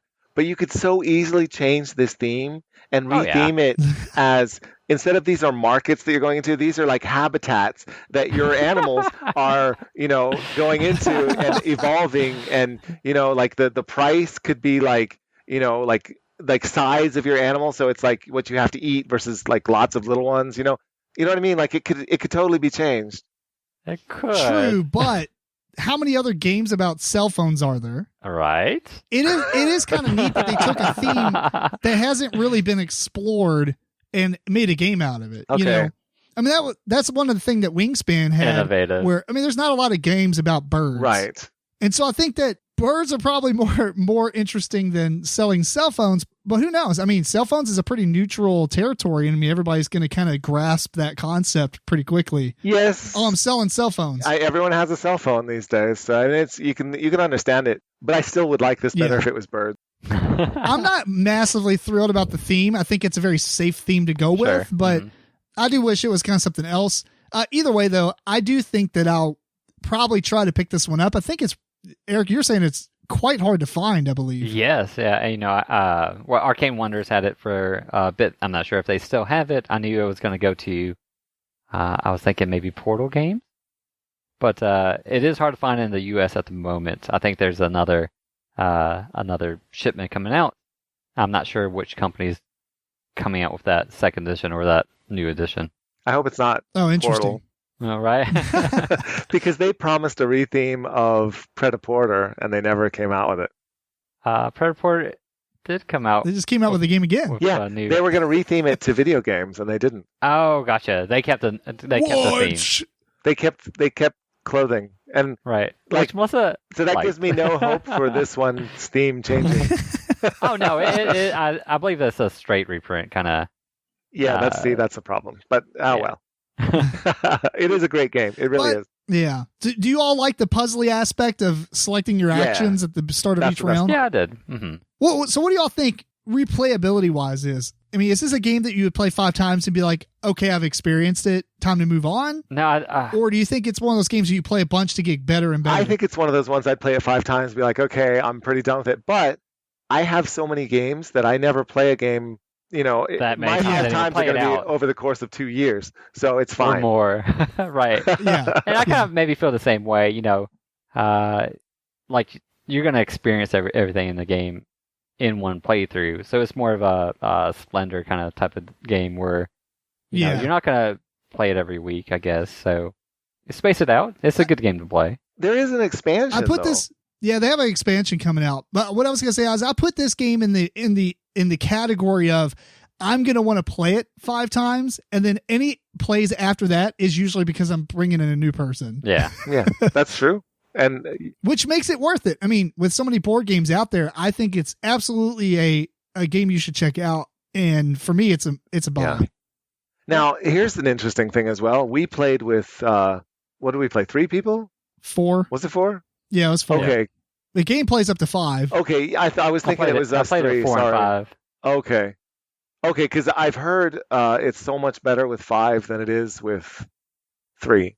Oh, I mean, I kind of liked it either way. Yeah, it does kind of truncate the map a little bit by adding those tiles, so there's less places that you can go sell. But it isn't, for me, change it up a whole lot either way. Okay, so 4 or 5, pretty much the same for you. Sure. Mm-hmm. Okay. All right, well, let's do some final thoughts real quick. George, final thoughts on it. Really smart. Surprised me. Surprised me no end. It's the economic game of the year. Is that a category? Can we make that a category? Right, economics, right. It's competitors are, I don't know. Its competitors are Stockpile. That's the other economic game that I could stand. Stockpile is awesome. But yeah, what about you, I Eric? enjoyed it a lot, so definitely recommended for me. Cool. Yep, same here. It's recommended. I might pick this one up if I can come across it without spending a ton of money. I might too. Or, spend a ton of money above retail. Right. All right, well, cool. That is Smartphone Inc. Next game up on the podcast is Planet Unknown. The designers are Ryan Lambert and Adam Rayberg. The artist is known as Yoma, and the publisher is Adam's Apple Games, LLC. So Planet Unknown is basically a game about taking, I guess it's pronounced tetromino pieces. Is that right? Polyomino? Yeah, I don't know. Tetromino. Tetris pieces. And putting them on your planet to represent terraforming this planet. The way the game is unique in the aspect of other games like this is there's this quote unquote lazy Susan in the middle of the table that it's separated into 5 sections, and each section has 2 stacks of these Tetris pieces. And whoever's turn it is actually going to rotate this Lazy Susan to face them, and they get to pick one of the two pieces in their section, but everybody else gets to pick one of the two pieces that are in their section. So they are dictating who gets to pick from what pile, basically. Once you pick a piece, you're going to put it on your planet. Your planet's basically just a picture of a planet with a big square grid over it. Each piece that you place is going to be representing two different terrain types. That is, once you place it, is going to move up these 5 different tracks that represent the terrain types. And you're going to get different bonuses and things by doing this. And this is a lot of the strategy of the game. So I'll quickly go over them. I don't want to go over every rule of the game because it's not a massive game. It's pretty easy, but there is a lot of things going on. Just one quick correction. There are 6 sections to the Lazy Susan because it's up to 6 player game. Oh, I thought it was 5. Yeah, you're right. It's 6. Either way, when you place a tile that raises your civilization, as that track goes up, you're actually going to get these, I guess they're called upgrade cards. There's different stacks of these cards. And as you cross different thresholds, you're going to be able to pick from those different stacks of cards. So it's kind of a first come, first serve because you're always going to get a card if you get there, but at the same time, there might be more options if you get there first. Right. There's a water track. That one's a little bit unique in that when you place the tile, you have to actually place the water section on water that's on your player board. So you have to cover up a printed part of water for that track to move up. I don't remember exactly what the water board does as a special. It gives you... It's like points and stuff too. It depends on which company you are, but I think the basic one, it lets you move one of the other tracks up every so often. And It is points, yes. There's the biome track, which is the green track, and that's going to give you single tile pieces because that's the only way you can get single pieces to fill in like holes you might have skipped.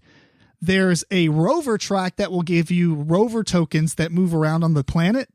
And this is for a couple of different reasons. One, they'll pick up these life pods, and those are points at the end. Some of the company boards use them differently. But for the most part, they're points, and they also, the rovers, will go around and clean up meteorite shards or whatever, debris that gets spawned as you place these tiles. And that will be important for scoring at the end of the game. And lastly, there is a technology track that you go up that's going to unlock different technologies printed on your board.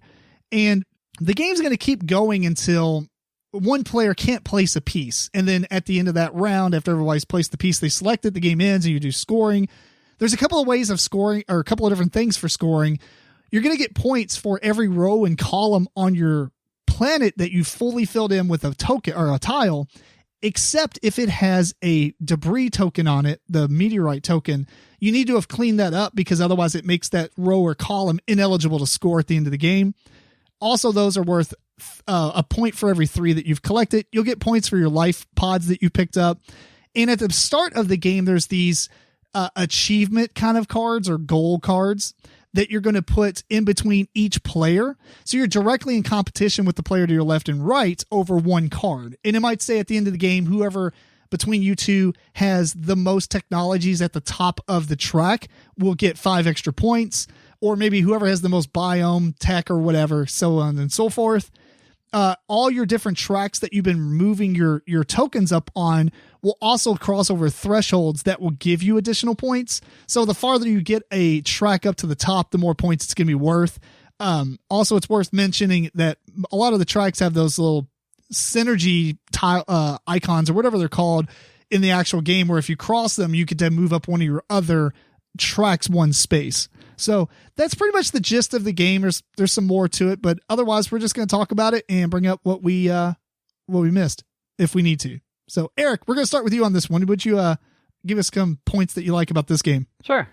Or dislike, whatever. I liked it overall. I thought it was like a very Stefan Feld type of feel to it, where you have a lot of different things where it gives you points if you do this or points if you do this. There's a lot of different things to think about, and it is one of the games I like better that has that Tetris feel to it, where you're trying to fill your board up in a certain way, getting these different type of tiles. So I really like that puzzly aspect, kind of terraforming your own little place. And we played on the side where I believe there's one side where everybody's same, and we played on the side where everybody has their own kind of powers, or different corporations have their uniqueness to them. So it felt like they did a really good job in kind of making that asymmetrical in a way where I'm playing a little bit differently than you're playing, and I did like that aspect as well. So overall, I dug it. It's good. I think that for the most part, all the corporations seem fairly balanced, and they seem incredibly different. Right. Like the play It styles. was just like one little thing, you know, if you do this, you get a little bump up or something. They were pretty different. Yeah. Well, the one so we played this on Tabletop Simulator. This game was I think it just finished on Kickstarter not too long ago. Mm-hmm. Is that correct, Absolutely, George? Yes. Did you end up backing it? I did. Awesome. I'm really sad that I did not, because I am absolutely buying this. This thing was freaking Well, awesome. I backed it for $1 so we can add on to the Pledge Manager. Oh, fair enough. This game is super good. It's a little lengthy, I think, for the most part, but we were playing on Tabletop Simulator, so it probably isn't as lengthy as what we experienced. Yes. Mm-hmm. But the way they did all the corporations, they had this play style about them, and I think it's a little bit more than what Eric said. Like, for instance, the corporation I played, normally you unlock your technology in an order, but this one is like you don't even unlock them on this track. You have to go collect those life pods, and then you get to place them on those spots to unlock them. Right, which that's what I kind of said. It's very almost asymmetrical, where I'm going to play a lot different than you're playing. It's not one of those games that give you like a small little benefit, which makes you a little bit different. That's what you were saying. I thought you meant the other way. Gotcha. So it's not a game where you're just a little different. You got a little bitty perk that makes you different. It's like you are not really playing a different game, but you are playing it differently. Yeah. So exactly. Even the next time I play this game, if I play it with a different corporation, I'm going to have my focus and the way I do things a little bit different or a lot different than the first time I played it. Yeah. Yep. George, you want to say anything? I just want to object to the comparison to a Feld game. This No, this has absolutely no feeling like a Feld game. Feld could never design anything as elegant as this. I disagree. Feld would shots fired. Feld would have to add 6 more mechanisms that all fiddled with various things, and this is you've got one lazy Susan that you spin around, you take a piece off that. Everyone takes a piece at the same time because it's whatever's facing you. That's brilliant. And then you all place it at the same time and do your thing, get your whatever little benefits you're going to get, and you're ready for the next round. It just flows really nice and smooth. Nothing. And there's zero downtime. Right. Zero downtime. I did hear a lot of people say that the interaction is in play. There's player interaction in moving around that the lazy Susan. So you can look at our players and be like, okay, I'm going to deliver this person, which I believe that's the head. I'm going to deliver this side of the board, which is going to give them an asteroid or whatever. I don't think that... Maybe if you played the game 20 times and you're so bored and good at the game. I really didn't feel like that came into play a lot. Most of the time, you are actually focused on trying to get a certain tile yourself. Yeah. So it just randomly gets laid out for the other people. Now, at the end game, once players can only fit certain tiles into play, maybe that round you might be more focused on like I can take this, which will cause this person to take this tile, which they won't be able to place or something. And I don't want the game to end right now, so I better not take the one I really want. Yeah. Well, I guess, to their defense, maybe what they're talking about is directly interacting with the players next to you. That's a different type of interaction, but a lot of people like the interaction on I can give a certain set of tiles to a certain player, which I didn't really see, like I said. I'm actually adding on to that, though, is like, say you and I were sitting next to each other, and our mission is to get as much on the civilization track as possible, or not the more civilization tiles. Right, so I can deny you. So if I can rotate it in such a way to deny you alone, that makes sense. But I don't see it would be very beneficial to deny. First off, you don't know who's winning or losing. That's for sure. Period. Yeah, I mean, you can kind of much to calculate, but no, you can't really calculate in this game. So you're really just trying to feed the people next to you what they can pick from. So if you can pick a different section that works great for you, but it doesn't give them that specific tile that you're all battling over, then I can see that. Yeah. I don't think I ever really utilized that because sometimes you might be kind of screwed by which is something we should mention, is that those missions that come out between you could have contradicting ones to your left and to your right. Right, yeah. Which we did have. We just switched it up.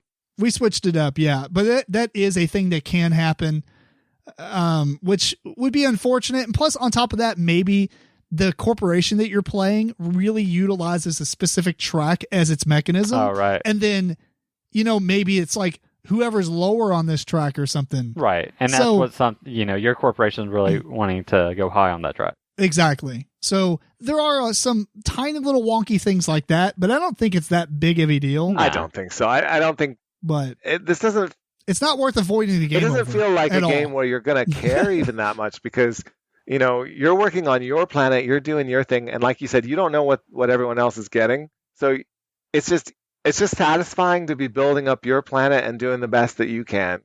And like, I didn't even care what everyone else was doing in the game, honestly. And most of the time you are kind of focused on what you're trying to accomplish. Yeah. Because there are so many things to kind of keep in mind. You're trying to make your Tetris pieces fit in a certain way. You're trying to go up on certain tracks to hit certain thresholds. Which is fine. So, I mean, space is vast, and your planet's really far away. I don't care about you. Now, we did play just Tabletop Simulator, which had one planet, and everybody has the same planet.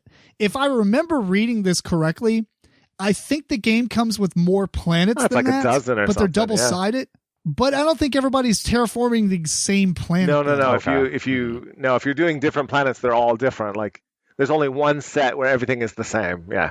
So that I don't know. We can't really comment too much on that, but that could go either way. I'm assuming it's going to be okay. I just don't see this as a particularly competitive game. No, it's solitaire. Yeah. There's some competitive parts to it, trying to get to those decks of cards before anybody else, because some of the decks do have better cards than the other ones in the deck. Or even this, they're not all. Or even deck one, the first tier, there is cards that are in there that are better than others. So you kind of want to get there first to have the pick what you want. So there's that, and competing with the mission cards, the people next to you. Right. Yeah. Stuff like that. But I think they should sell. So there's packs. some player interaction, but it's indirect for the most part. They should sell packs of planets, like 6 at a time, so that you can all have the same planet. I feel. Yeah. And if they're not willing to do that, I don't know, color print, or I don't know, maybe that's not. Or if the planets are all like the same amount of, like it's all the same amount of water or spaces and normal spaces and all that stuff, and it's just a different orientation, I get. But I think they actually had special rules. Oh yeah, no, the planets are very different, which is cool. So, but it would be nice if you could all be playing on the same different cool planet. Right, exactly. That's what I agree with. But there's ways to do it. Let's do some final thoughts, and then we'll move on. Eric? Yeah, I enjoyed it a lot. I don't see a lot of information about this game out, or I don't really have a lot of experience with the publisher in this case. So, they came out with a good product. It's Adam's Apples Games, right? Adam's Apples Games. Sword Crafters! Oh, that's right. That's them, okay. Yeah, and they did Food Truck Frenzy, or Food Truck... Frenzy. Is it Frenzy? My laptop doesn't have internet right now, so I can't look it up. But I think it's Food Truck something. Eric's going to look it up. Final thoughts, George. I like this one. I like this one a lot. Like I thought the sci-fi theme was going to put me off. And, we were just talking about Smartphone Inc., which is not a theme that I care about at all. And I like that one. But this one, I thought sci-fi, I won't like this as much as Isle of Cats. Isle of Cats is going to be way better. And honestly, I couldn't tell you which one I like better. I think I need to have both. Oh, yeah? Huh, awesome. Yeah. So they came out with Truck Off, the Food Truck Frenzy, Sword Crafters, That's what it was. And Bruin USA. Yeah. So we played most of their titles. Half of them. Yeah, this one's really good.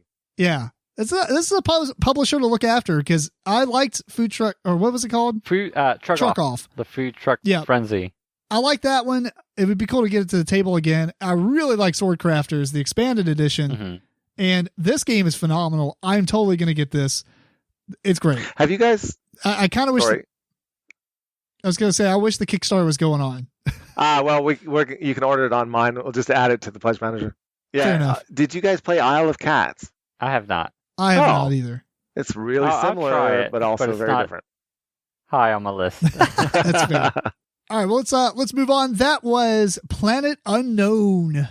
And the final game for this episode is Bargain Quest. The designer is Jonathan Ying. The artist is Victoria Ying. And it is published by Renegade Game Studios. So Bargain Quest is a game where it takes place in like the fantasy medieval environment. You own a shop. You're trying to get these heroes to come to your shop so you can sell them all these gear and pieces of armor and things like that so that they can go and fight a monster. The game's going to take place on a random amount of turns because at minimum it's going to be 3 because you fight over 3 monsters, and once the last one's dead, the game ends. But sometimes you don't always do enough damage to kill it, so you move on to another round. But the game does have a way to mitigate that. If you don't do any damage, it's going to put a token on the monster, and then you're going to, so the game will end eventually. But as most games do. As most games do, yeah. It's not going to be, forever. Anyway, the way the game works is you're going to select at random a monster from tier 1, tier 2, and tier 3. That's going to represent the monster deck that you're going to be fighting. There is an item deck and there is a hero deck. The heroes are going to come out in the middle of the table, and this is what you're going to be trying to lure to your shop. There's going to be 1 per player. So in a 4-player game, there's going to be 4 heroes, and then everybody's going to always get 4 cards from the item deck, and you're going to draft those. So you'll take 1, pass it to your left, do the same thing over and over until you've drafted all those cards. And then you'll pick up any cards that you have stored from last round, and then you get to put one of those cards on display in front of you. Everybody's going to put one face down and flip them over. So there's a couple of things going on here. The heroes have a special ability. They have an attack and a defense, which will be used against the monster. They also have a class icon or maybe multiple class icons. So there's like fighters and thieves and clerics and mages, but like the paladin actually has a fighter icon and a cleric icon. So there's some dual classing going on there. The cards that you have, the item cards, not only have those same symbols, they have these heart icons that is kind of like a attractiveness of that item. So when you put it on display, you're kind of putting it in your front window. So if you put a pair of leather boots, it's not going to be as attractive as a Berserker Axe +3 of death that you put in your window, because that's going to draw in a lot of fighters, right? Because, who doesn't want a Berserker Axe if you're a fighter? Anyway, so it might have a high allure rating or whatever it's called, little heart icons. Once everybody's done this, you flip your card over to reveal what it is, and then in order of whoever has the most hearts on their display icon or display card, they're going to choose which hero to bring to in front of their shop. But you can only bring a hero that also matches the icon, or at least one icon on your display piece. Everybody's going to do this, and eventually everybody will have a hero in front of them. The last person who gets it gets the first player marker, which is used for the rest of the round, basically. Once that has been done and everybody's got a hero in front of them, then you are going to sell as much stuff from your hand, not your display piece, but from your hand to the hero that you attracted to your shop. And so you want to gear them up for 2 reasons. 1, so they can go and actually fight and defend against the boss. And 2, because each of the heroes, when they come out, they have a purse value that you put money on them. So they have a set amount of money that they start with, and you want to extract all that money from their pockets to yours by selling them weapons and stuff, because that money you actually put on your player board. Then, once everybody's ready, everybody's going to get an adventure card at random from the adventuring deck, which is kind of like what they've done to get to that boss that they're fighting. And it might give you +1 attack, or maybe even -1 attack, or defense, or minus defense, or some sort of special ability. That part is it's kind of, you don't know what's going to happen, so you kind of have to plan ahead a little bit. So if you're just barely making the attack value, you might want to buffer it just a slight bit. Anyway, once everybody's got an adventuring card, then each player in turn order, starting with the person with the first player token and then going around the table, is going to fight and defend against the monster. So if your attack value is equal to or exceeds, you do a damage to it, you put a wound token on it, and you get a victory point. You do this with the defense as well, because it's going to hit you back. If you are less than the attack value, then you're going to die, or your hero will die. And it goes in the discard pile. And if the hero deck is ever empty, the game immediately ends. Otherwise, if you defend against it, you get a victory point as well. So there's 2 opportunities for victory points. Everybody's going to do this. And then either the monster is going to be dead or alive. And the way it gets killed is having wound points equal to the number of players. Either way, all the heroes that were in that battle will gain money based on the defeated or undefeated value that's printed on that monster, so that when they go back to the pool, they have more money to spend when they come back to your shops. The last main phase of each round is you go to an upgrade phase where you flip over some of these employee cards and you have these upgrade cards, and everybody gets one buy opportunity. And the upgrade cards will give you stuff like, there's 2 of them. There's one that increases your storage capacity. So the cards you can hold for next round, like your item cards you're selling to the heroes. And there's also one that allows you to put more items on display. The employee cards would just give you like abilities and stuff. And then that's 1 round. And then you just play again and again and again until all 3 of the monsters are dead, or you are terrible as a party. And then you've gotten all the heroes that have come to this town killed. And then there's no more heroes to play with. And then the game ends at that point. You get the victory points are obviously the ones you were getting for doing damage and defending against the bosses, but you also get to convert $10 to 1 victory point at the end as well. So, I'll start with this one first. We played this on Tabletop Simulator, and this was it's so good, so well done mod for Tabletop Simulator. It's uncanny. Like, they put a lot of time into this. It is so well done. And with that being said, I really like the game. As a matter of fact, I went out to half price because I knew they had a copy of it. Yeah? I went out the next day and they did not have a copy. So I was very saddened by this. But I'll probably end up picking this up. That's how much I liked it. It's a good, silly game, and you don't want to take it too seriously. It's kind of fun, right? And I just like the way it works. I think one of my biggest thing is the cards you have are like dual purpose. You want to put a card in display so that you can attract people to you, but you can't sell them that card, right? Unless you have a special ability or whatever. Yeah. Well, I did end up liking the theme quite a bit, which it doesn't sound really good. You're just a shopkeeper, but in this instance, you kind of feel like you're gearing up these heroes, and you have that purpose. You're trying to fight this bad guy. So, theme, I liked it a lot. Now, some of the implementation of it, I didn't really care for. It doesn't really make sense to me for whatever reason. For instance, like you said, you put stuff in your shop window to lure these people into coming into your shop to buy that, specific item. However, you can't sell them that item. You sell them other stuff that you have in your store, i.e. cards you have in your hand, which didn't really make sense to me. You're luring by putting something in your window, but you can't sell that item to that adventurer. It doesn't make sense, but it does make a good mechanic. Right, mechanically, it makes sense. I think it makes sense. Thematically, it makes no sense. Thematically, it makes sense. Like, there's so many little shops where there's a window display, and you can't just walk in and say, I'm going to buy that thing in the window. They don't have prices. They're just cool things in the window. but if they want to make most money. Most of the time, the stuff that they have in their window is also somewhere in their store. That's maybe why. They might have a mannequin with a specific shirt on, and you'd be like, I want that shirt. They're not going to sell you that shirt, maybe. But they have a shirt on a rack that you can buy. Okay, but this is like a medieval, like a small medieval town, or maybe probably a very large medieval town, right? And we're like, oh, that battle axe, I want that. And I go into your shop and I'm like, I want that battle axe that you have in your window. And but these are that's not for sale. I just have it up there to bring you in. These are mom and pop shops. These aren't chain stores where they've got all the same stuff and they've got a bunch more in the back. This is like this is somebody's personal shop, and they have this, this thing that they put in the window because the most expensive item in the shop in the window. They won't sell it to you. It's been in their family for generations. They're not going to sell you that. It's like, I just put it out there to bring you in, but I got these other items for you. That's right. So anyway, but I'll say these cheap pair of leather boots.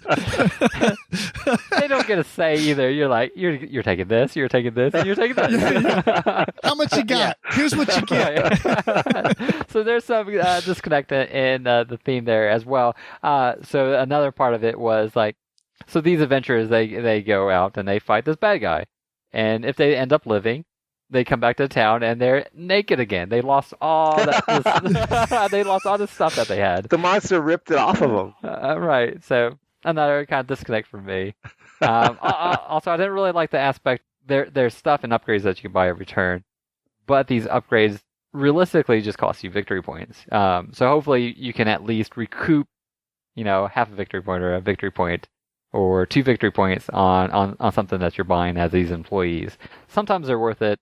Most of the time, I felt like they didn't give you enough benefit to spend a victory point to get that back out of them. I think the upgrades, but you're talking about the employees, right? Yeah, I'm talking about mostly the employees. Yeah. So, I ended up buying one. I did see a couple of them that, I felt, oh yeah, if they're going to improve your adventure or something, but most of the time they did something which I didn't see gave you enough benefit to outweigh the cost that you're paying it. Yeah, and it is worth noting that there's an expansion that I think adds quite a bit of stuff to it. I don't know what it does, but I'm already kind of excited about the game enough that I'm going to check that out. It is on tabletop. So, if we want to try it out, for anybody that's listening wants to try it out, the expansions are on tabletop to try out as well. There's a number of expansions. Yeah. Oh yeah, there's really quite a few. Have you played this, George? No, I haven't played it. I just looked at it. I was there, and then I had to leave early out of the game, so we hadn't started yet. Oh, yeah. So I did see that it was a really attractive mod. It looked great, but also I saw that the card art is really good. It's sort of anime style, but it's it's not annoyingly so. It's good. Yeah. It's really good art, and I like games that have that. It's very diverse too. Like whatever town you're in where you're selling these items, like it must be like New York or something where there's just every kind of person imaginable. All kinds of stuff. Yeah. Sometimes you get stuff that that has no benefit, but you're just trying to sell it to the adventurer to get that money because the money is victory points for you. Did you say you only kill 3 monsters? Yeah, the whole game. You only actually kill 3. So are they just killing your heroes left and right, or do they just pretty much go down without killing very many heroes? So the first one, they have ranks. There's level 1, 2, and 3. The first one, you could take them out pretty decently easily. It's unlikely you'll play more than 1 round on the first one, max maybe 2. Second round, is probably going to take you 2, 3 rounds. And then the third round, depending on how well that you can muster up enough attack power, basically, you might play more than a few rounds, 2, 3, or 4 rounds. So there's a chance that you could go through that whole hero deck? There's a chance that you can do it in 3 rounds. I say it's unlikely. But I guess if you had the right cards and the right people that came out, there's a chance that, you only play 3 rounds. No, I mean, the opposite. Like where you said the game ends when all the heroes are gone. Is it possible that the monsters just wipe out all the heroes? Sure, if you don't defend them. I think we only had 4 or 5 left in the deck, but by the time we finished the last monster. Oh, I got. But I mean, the deck is only like 15 cards. It's not. Oh, it's not really a long game either, so it went pretty quickly. Okay. Well, I think the game is 30 to 60 minutes. We played it for 2 hours. It was 2 hours. But we're playing this on tabletop. We're literally playing this at like 2 o'clock in the morning, and to its credit, it has quite a bit of thinkiness to it, and that was kind of elongated by the fact that we're all tired. Yeah. But when you're looking at your hand of cards and you're deciding which to put out as display, or later on in the game when you have the display upgrade and you're putting out 2 or even 3 cards, that kind of really messes with your head because you're like, I'll put out these 2 cards.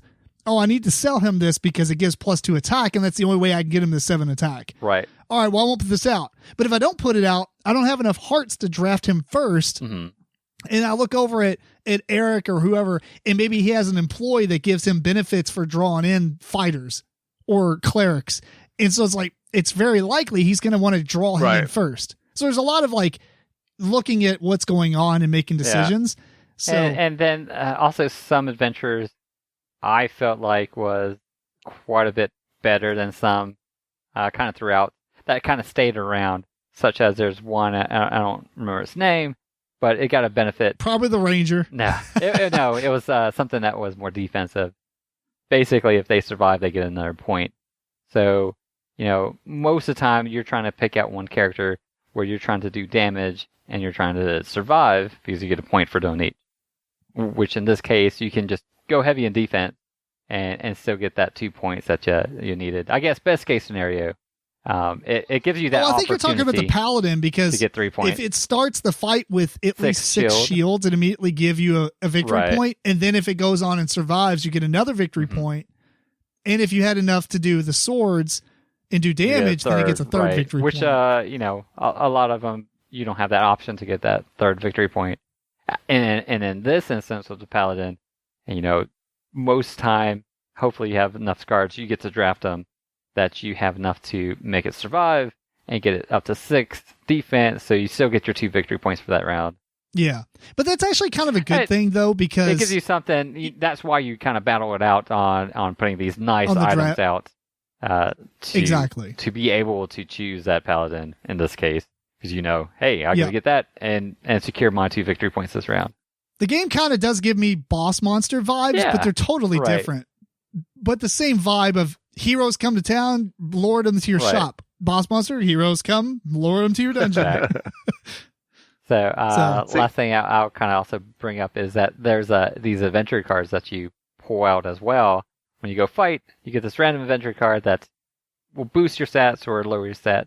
I see the theme in that, but maybe I didn't appreciate it as much because you're trying to plan. You're planning to put out a certain thing so you can get a certain character, so you can put out certain cards to give them certain stats, and then everything's fumbled up because you got unlucky that you minus one time. Right. You got foiled by one card, and maybe you're a person you're playing with. They didn't have enough cards, and they got a boost, and they got extra victory points or whatever. So, maybe luck based isn't so bad in a lot of games, and it actually improves some games where it makes it more family friendly. But as a general concept, I didn't really like the luck based aspect of here's a bonus or here's not a bonus or here's a takeaway from you. Yeah. It'd be cool if that had some way to where they came out and you got to see what they were, and then maybe do some sort of drafting with those some way based on like the items you're going in with or whatever, or maybe even get to put out one per player to see what's coming ahead, but then shuffle them up. So you still get a random one, but the 4 that are coming out. I like it. Yeah, or something like that. So maybe real good. Or you can pay or something, pay something that you don't get one, or I don't know. Yeah, but because if you at least know what say you're playing a 4-player game and you get to see all 4 of them, but then they get shuffled, that only 2 of them are going to give you negative shields, but none of them are giving you negative attack. Right, so you can kind of mitigate that way. Something. Oh, that sounds good. I like that. Sounds like a good house rule to me. Maybe worth trying out, if anything. So, see, anyway, these guys, they buy your stuff, so you get their money. Right. Then they go off and fight the monster, and if they hit the monster, that's cool. And if they live, that's even cooler. Like, you're getting points for that. Is it because you're like sponsoring them? Like, they come back and they're like, I used Tim's broadsword. Yeah, but then I lost it.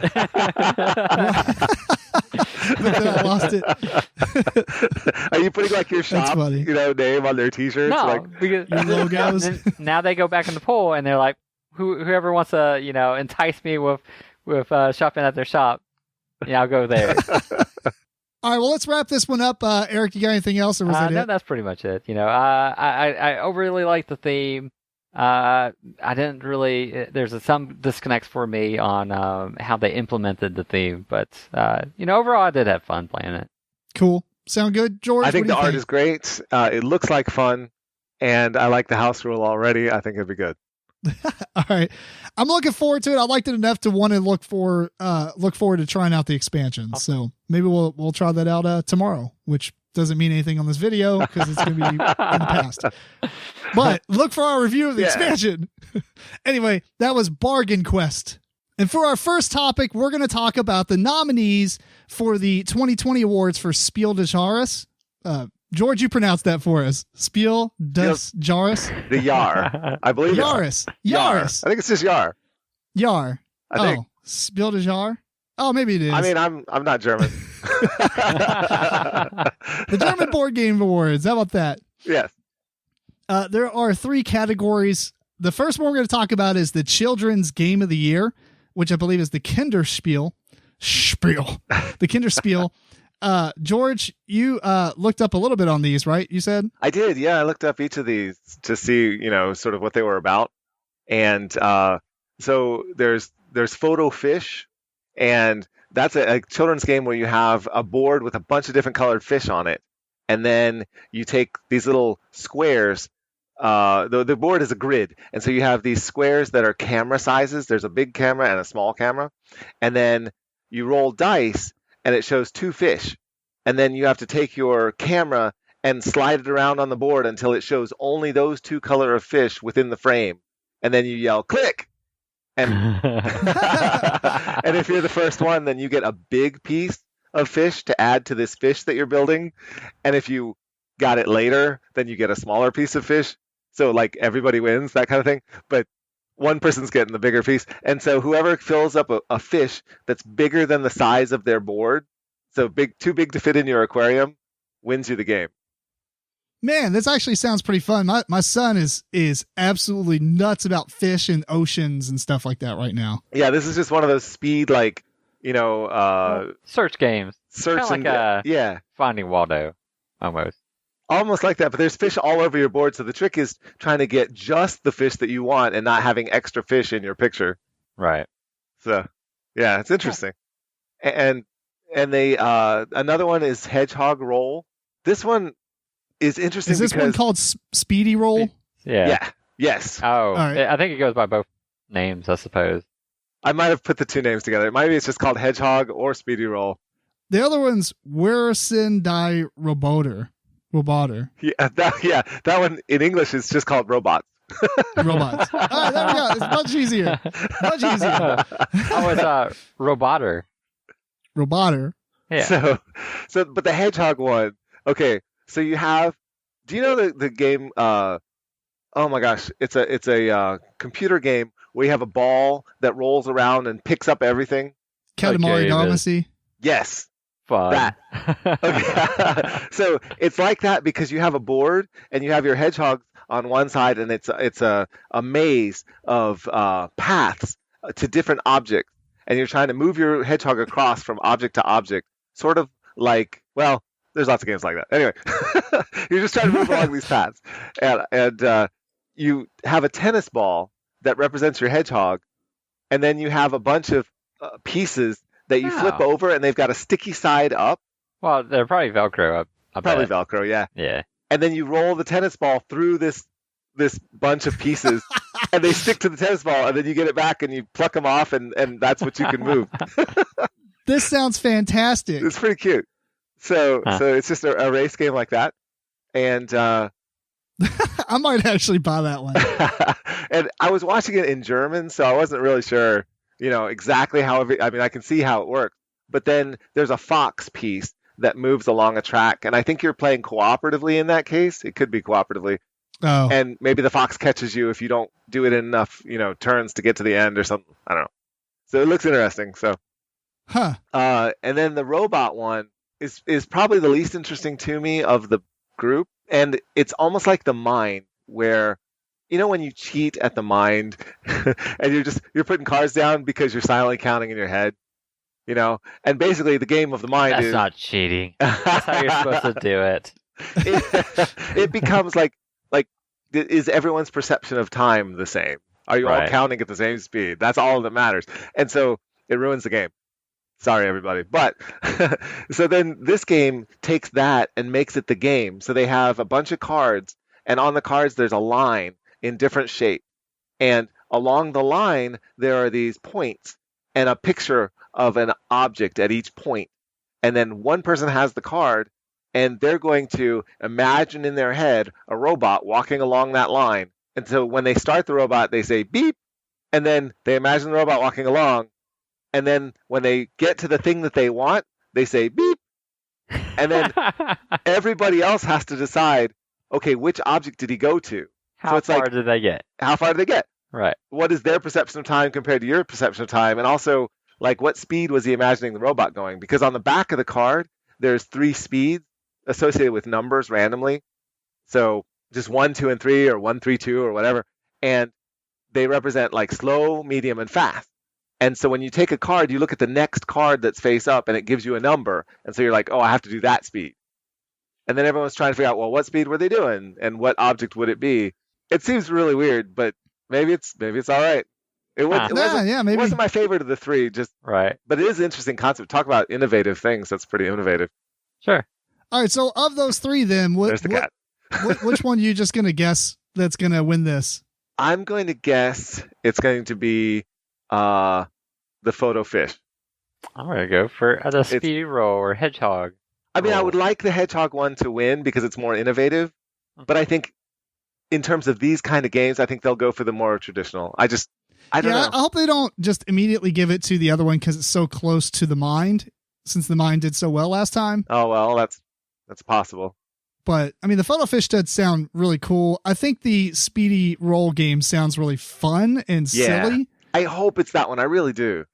But I think the way that these panels work, I think they'll go with like the more, I don't traditional type of game. Traditional pick, yeah. Yeah. Well, I don't know. They've surprised us in past years anyway. Yeah, that's true. All right, well, let's talk about the connoisseur game of the year, which is the Kenner Spiel, right? Kenner. They've got Cartographers, a role player tale, Die Crew or The Crew, and The King's Dilemma. Yeah, we're supposed to be playing The King's Dilemma. We haven't got that to the table yet, but looks like all three of these are pretty good. Yeah, this was a tough one to pick. I mean, The King's Dilemma, I think I'm going to thoroughly enjoy, but Cartographers is such a good game. Yeah. But if it's supposed to be like a gamer's game, then maybe it seems like The King's Dilemma is the only choice on here that fits the award properly. It's a gamer's game, yeah. Well, that's a good point. I mean, the other two, Cartographers is not a gamer's game. It's a gamer game. Yeah. There's a lot of thinkiness to it, but there's a lot of thinkiness in chess, and people don't consider it a gamer's game. You know what I mean? That's true. So I think that Cartographers is light enough to be enjoyed by families, which would put it probably in more of a family award, or in this case, typically what you see in the Game of the Year stuff. Yeah. And The Crew is kind of similar too, because it's not really that deep of a game. It's just more of like, it's practically a traditional card game. Right. Yeah, exactly. It's just, that's all it is. I mean, not that that's a bad thing. I'm just saying, like, that is the rule set with 50 different ways to play. Yeah. Literally. Yeah, so I have to go with you on this one. I think it's going to The King's Dilemma. I hope that it does. I've played it just a couple times, and I'm saving the rest of it for when we can all play together. I'm very excited. I think it's going to be great. And that the idea behind that game is you have a king, and all the players are going to be debating some ethical dilemma that is confronting the kingdom, but you all have your secret objectives and goals and things, so that all plays into it. And so you have these debates, and that's one of my favorite things to have in a game, if you have a group of people that really like to do that. Debating, yeah. When I'm in the mood for that kind of a game, yeah, it's so good. For us, it's ×3 gameplay multiplier. Right. Game length. Yeah, but that's fine. It's still enjoyable. And then if we add tabletop, it's ×2. Yeah. It's like a 15-hour game. We got a lot of time out of it, a lot of enjoyment. Yeah. Oh, yeah. Yeah, so I think that should be the winner in terms of complexity of game. There's a lot going on in that one. Yeah. Yeah, I'm kind of interested in how the debating kind of works in that. Is it more of a negotiation type of game, or is it debating on one side or the other? Yeah, you make your case, like, should we, I'm just going to make something up. Should we go to war? I think Eric's talking about, the panel for the award, right? Oh, no, I actually talking you're about actually talking about Dilemma. I see. Okay. Yeah. Well, that's pretty unique then, if it's actually like debating one side or another. And it is. So I did listen to Tom, from, Dice Tower and Eric and them talk about this a little bit, and some of the things that come up that you actually have a dilemma over are legit. Like, wow, you could do this one and it's really bad, but it can pay off really well later on. And it kind of messes up other people, but you could take this one and it's really good, but maybe the consequences are super bad. So it's like, there is a massive dilemma. So when he gave some of those examples, I was like, this sounds awesome. Yeah. And there's accountability too, because if you are the deciding vote on something, then you sign your name to that card. It's a legacy game, and the people will remember that you're the guy that said, you chose we this. should go to war, and it turned out terrible. So yeah, that's fantastic. Awesome. But talking about the debating that goes on with this award, I mean, they obviously can't just give it to the most complex game because that kind of destroys that award. But I do think that in terms of, the actual award and what it's talking about, that game is the only one that really fits the bill. Right. Not that the other games aren't great, because both of them are amazing. I think this is probably these three games are great. Yes. I haven't even played King's Dilemma, and I can already say it's awesome. And we have played The Crew and really enjoyed it. Oh yeah. Yes, played it a lot, and then Cartographers played a handful of times. So, and it's my favorite roll / flip and write for sure. And it's definitely up there honestly. For me. It's one of the best. Yeah, same here. Yeah, I mean, really, it could go either way. But if you had to pick one, which one you hope wins? Not talking about complexity, stuff like that. Just of these three games to give an award to. Yeah. Eric. Oh, me? See, I haven't played the King's Dilemma, so I can't get my vote there, really, without knowing for sure. But I do agree with you that as far as a gamery game, the other two are pretty light. So, if I had played that, it might go that route, but I haven't, so I would have to give it to probably The Crew, because I think I like it a little bit more than the cartographer game. But like you said, Cartographers is really good as well. What about you, George? I think I'll give it to the King's Dilemma, having played it. But if I couldn't, and I had to choose between the other two, I think I would really struggle, because I had a great time with both of them. Like I did too. Like I really enjoy The Crew because I can play it, I think, with more people than I could Cartographers. I think that people understand trick-taking games more in general than they would, a roll and write where you get special powers. I don't know. There's just more to it. So I think I'd have to go with The Crew. That's fair. Well, I guess we got a three-way here, because I'm picking Cartographers if I have to give it to one, but I strongly believe that if I played the King's Dilemma and I'm not just being arbitrary, that the King's Dilemma would probably take the cake, because I think it's going to be awesome. Although I hesitate, I don't know. It's really weird for me to give awards or think that games should win awards based on the fact that they're like single plays. I know they're not technically single plays. You can play them again or whatever. Right. But it is a weird category to put two things up against each other with. Yeah. A game that has a single serving, experience versus a game that has a basically infinite a number of times that you can play the game. Because Cartographers, if I'm just taking those two, Cartographers is basically every time you play it, it's going to be different.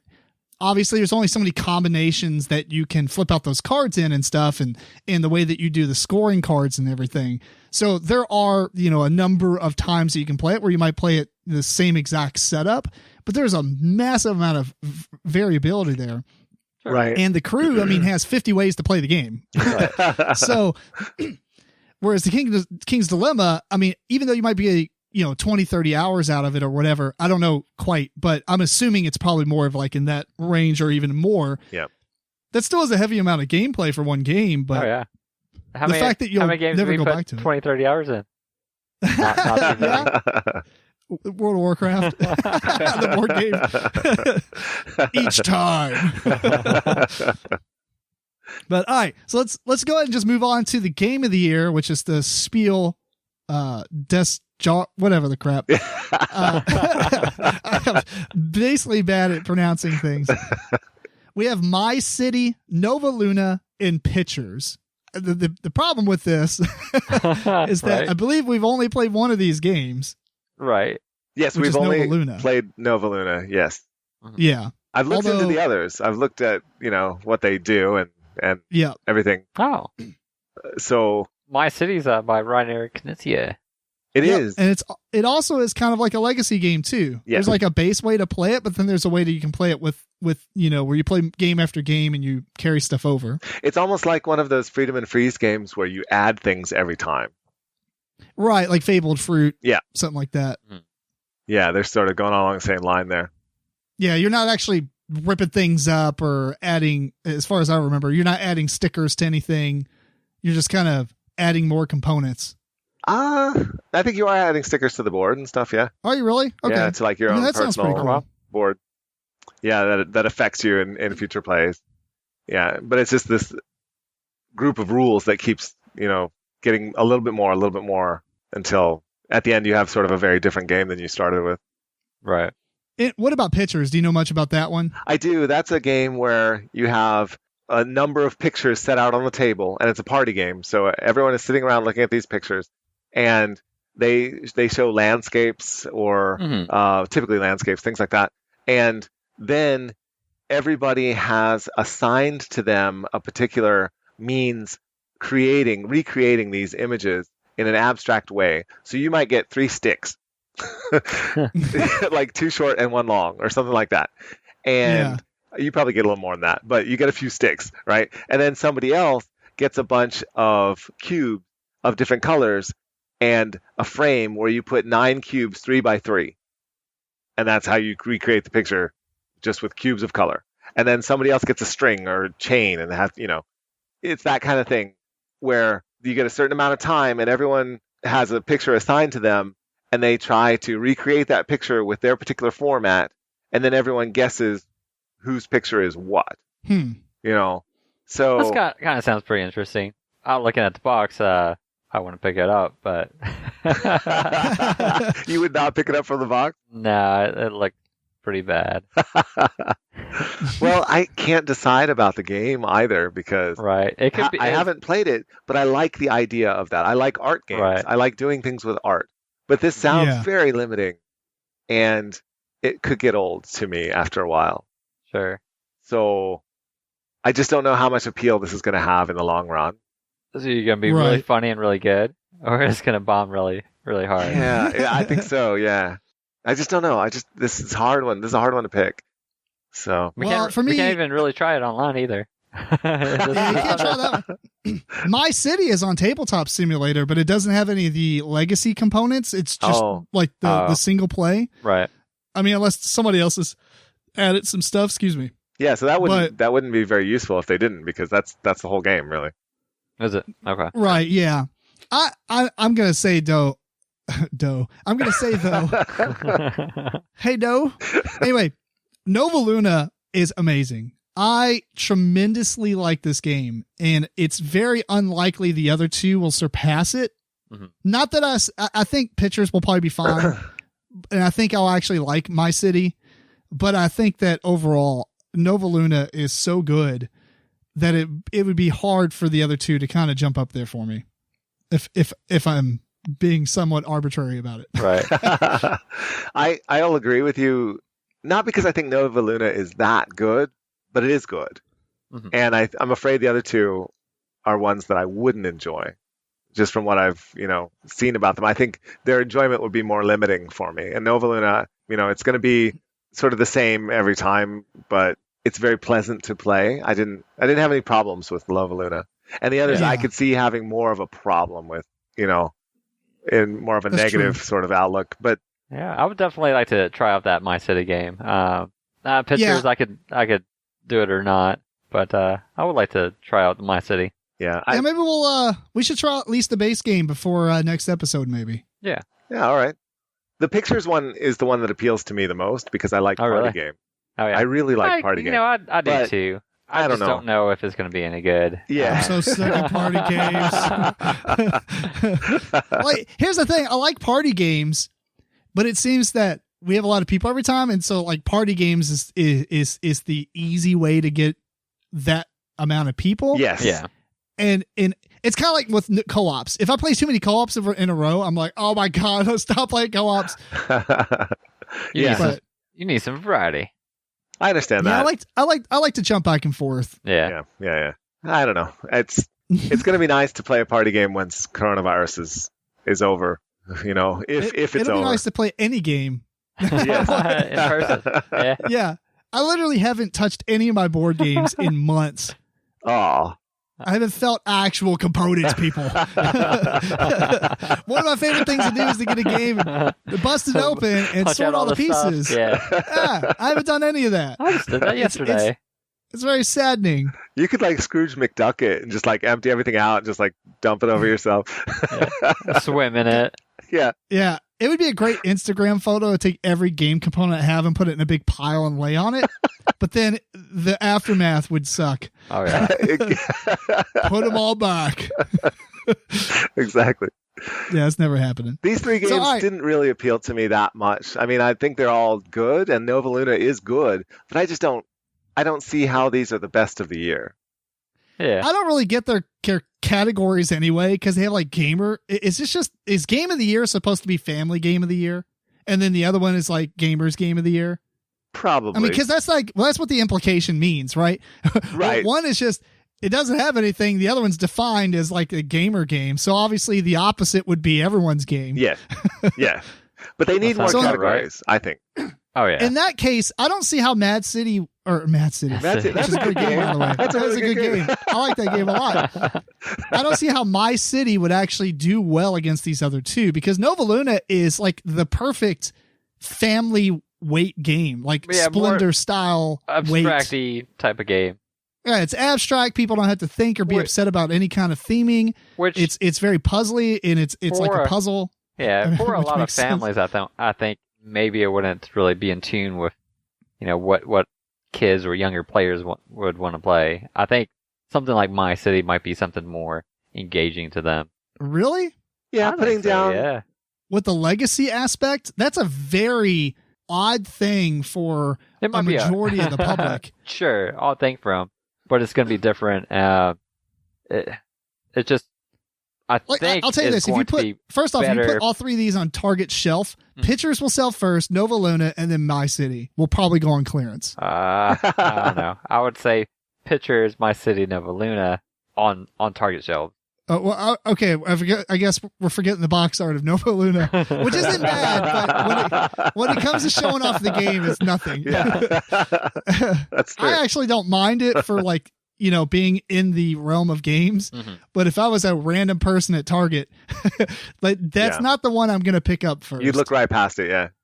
I think My City would probably be the one I would pick up in Target. Right. If you've just seen it. And if you're a family, you're definitely picking up Pitchers. Yeah. Because it looks like more of a party game. Right. Yeah. Rhino Knizia, I mean, he's got a great pedigree. He's done a lot of great games. He's done a lot of bad games, but he's done a lot of really good games too. That's true. I mean, when you throw 900 designs at something, you're going to have a handful that stick really well. And that's not a diss on him. I'm just saying he's got equally a number of bad games that he does really good games. So, yeah. But then again, I mean, he is churning them out in very great fashion. So he's got a good ratio for sure. Yeah. And I like his games, but they do come down to just being math with a theme pasted on top for the most part. Yeah. Not that that's a bad thing, but sometimes it seems really kind of, I don't know, math. Sometimes when you can see the math happening as you play the game, it's kind of like, I'm done. That's true. Which I don't think you will see in My City. I don't think you will, no. But I think it's funny that you say that, because Nova Luna really doesn't even bother with the theme. That's true. It has some theme, not very much. But you can put anything on. There's no theme. They give you a little story. Why? They don't need it, right? But here's the thing: with a lot of Rhino Knizia games, you can say, okay, I can see how this would be worth this, because this is 1, this is kind of 0.5. You can kind of score everything that you're doing and kind of get an idea how well you did on your turn. Nova Luna isn't like that, though. I think it's, you can kind of plan and hope, but then the other, it's not as mathy as the other games that Rhino Knizia usually does. I'm just not excited about any of these three, so. Yeah, I mean, I'm more excited about the other category for sure. Yeah, right. And I'm not saying that I'm always more excited about the gamer category, because a lot of the times I'm more excited about the game of the year, honestly. Yeah. So. Yeah, it was an odd year this year, I think. Yeah. Well, cool. Are we done with this one? Yeah, I think so. All right, we're going to move on And so for our final topic, we are going over our top 5 favorite innovative games, except for George is going to do his top 5 2019 innovative games. That's what I thought the category was. So that's all right. That's all right. Miscommunication. It's all good. But you kind of get 2 lists out of this. These are probably viewer. 5 That's right. more innovative games than Wingspan. yeah, Wingspan times 5. And that's where my misunderstanding came from, because I remember this idea came out of the fact that so many people picked Wingspan for everything that we said, most innovative game, Wingspan, really? And so because that was a 2019 game, I thought, so we need the most innovative. Yeah. Here's 5 that did it better. Here's 5 that are better than Wingspan. As far as innovation. For innovation, exactly. Did you? Well, we'll be surprised. I was going to say, did you leave Wingspan on or off? But that's my number 1. We'll see what happens. No. It's my honorable mention. The people are with you. All right, well, let's start with you, George. Okay. Do your number 5. Okay, my number 5 for innovative game of 2019 is Crusoe Crew, and this is a game where everyone has a choose your own adventure book, but you're playing together as a cooperative, and everybody's book is just a little bit different. And I don't think it's a different viewpoint. Yeah, so you might be the tall character, so you see things, that other people can't see because you can see over that fence, or maybe you're the puzzly character, so you get a clue that helps you with the next puzzle that's upcoming that nobody else got. And so you have to work together as you go through the adventure. And I think that's an innovative addition to the Choose Your Own Adventure line of books. Oh, yeah. And you get to do it together. I wish that they had done this to an even greater degree, and I hope that they do. I hope that somebody does, going forward. I think this could really build into a little bit more than what they did, although it was very fun. Oh yeah. We definitely did play the other ones in the same book. I mean, it was a lot of fun. Yeah. Crusoe Crew. Great innovation. I really like that. My number 5, which, I'm going to start off and say this. This might be, I know you all are always saying, it's really hard to make these top 5s because there's so many games. This might be the first time I'm like, man, there's a lot of games that, and it's not about this is the most innovative list. Obviously, this is that's the first to do so, but. Yeah, right. It's just right. For the most part, I tried to pick a game that was innovative to a degree, but if, for example, I didn't put a deck builder on here, but if I were, I would be okay with putting something like Legendary over Ascension, although I would pick Ascension over Legendary. But point being is that Ascension came first, but Legendary came later, and it's doing the same thing as Ascension is, but it has more to it. So it has its own innovations. So it doesn't have to be the pioneer. Okay. We didn't have to put Dominion because it was the first deck builder. Yeah, right. That's what I did. Yeah, exactly. For the most part. So my number 5, Eric's going to hate, but it's Mordheim Arosa. Oh, really? Oh, yeah, that's such a good one. Here, that's my number 5. Is it really? Wow. What? Mind blown. Is it really? Well, I'm confused now. Well, has this grown on you, or just like? I'm not. I think it's very innovative and it's very different from many of the games that are out there. I'm not saying that maybe it's my favorite type of game, but it is unique. It's amazing. Yeah. Oh, well. I don't even know if I would go and say it's amazing. But if you're not familiar with it, basically there's this tower of boxes that you stack on top of each other, and they nest together inside the box, but then when you take them out, you kind of make this like almost like a pyramid kind of, but it's a real tall tower. So if anybody has played a game like Shogun, it's kind of like that cube tower where you're dropping something and it's going to be stopping at a certain point. On a different floor.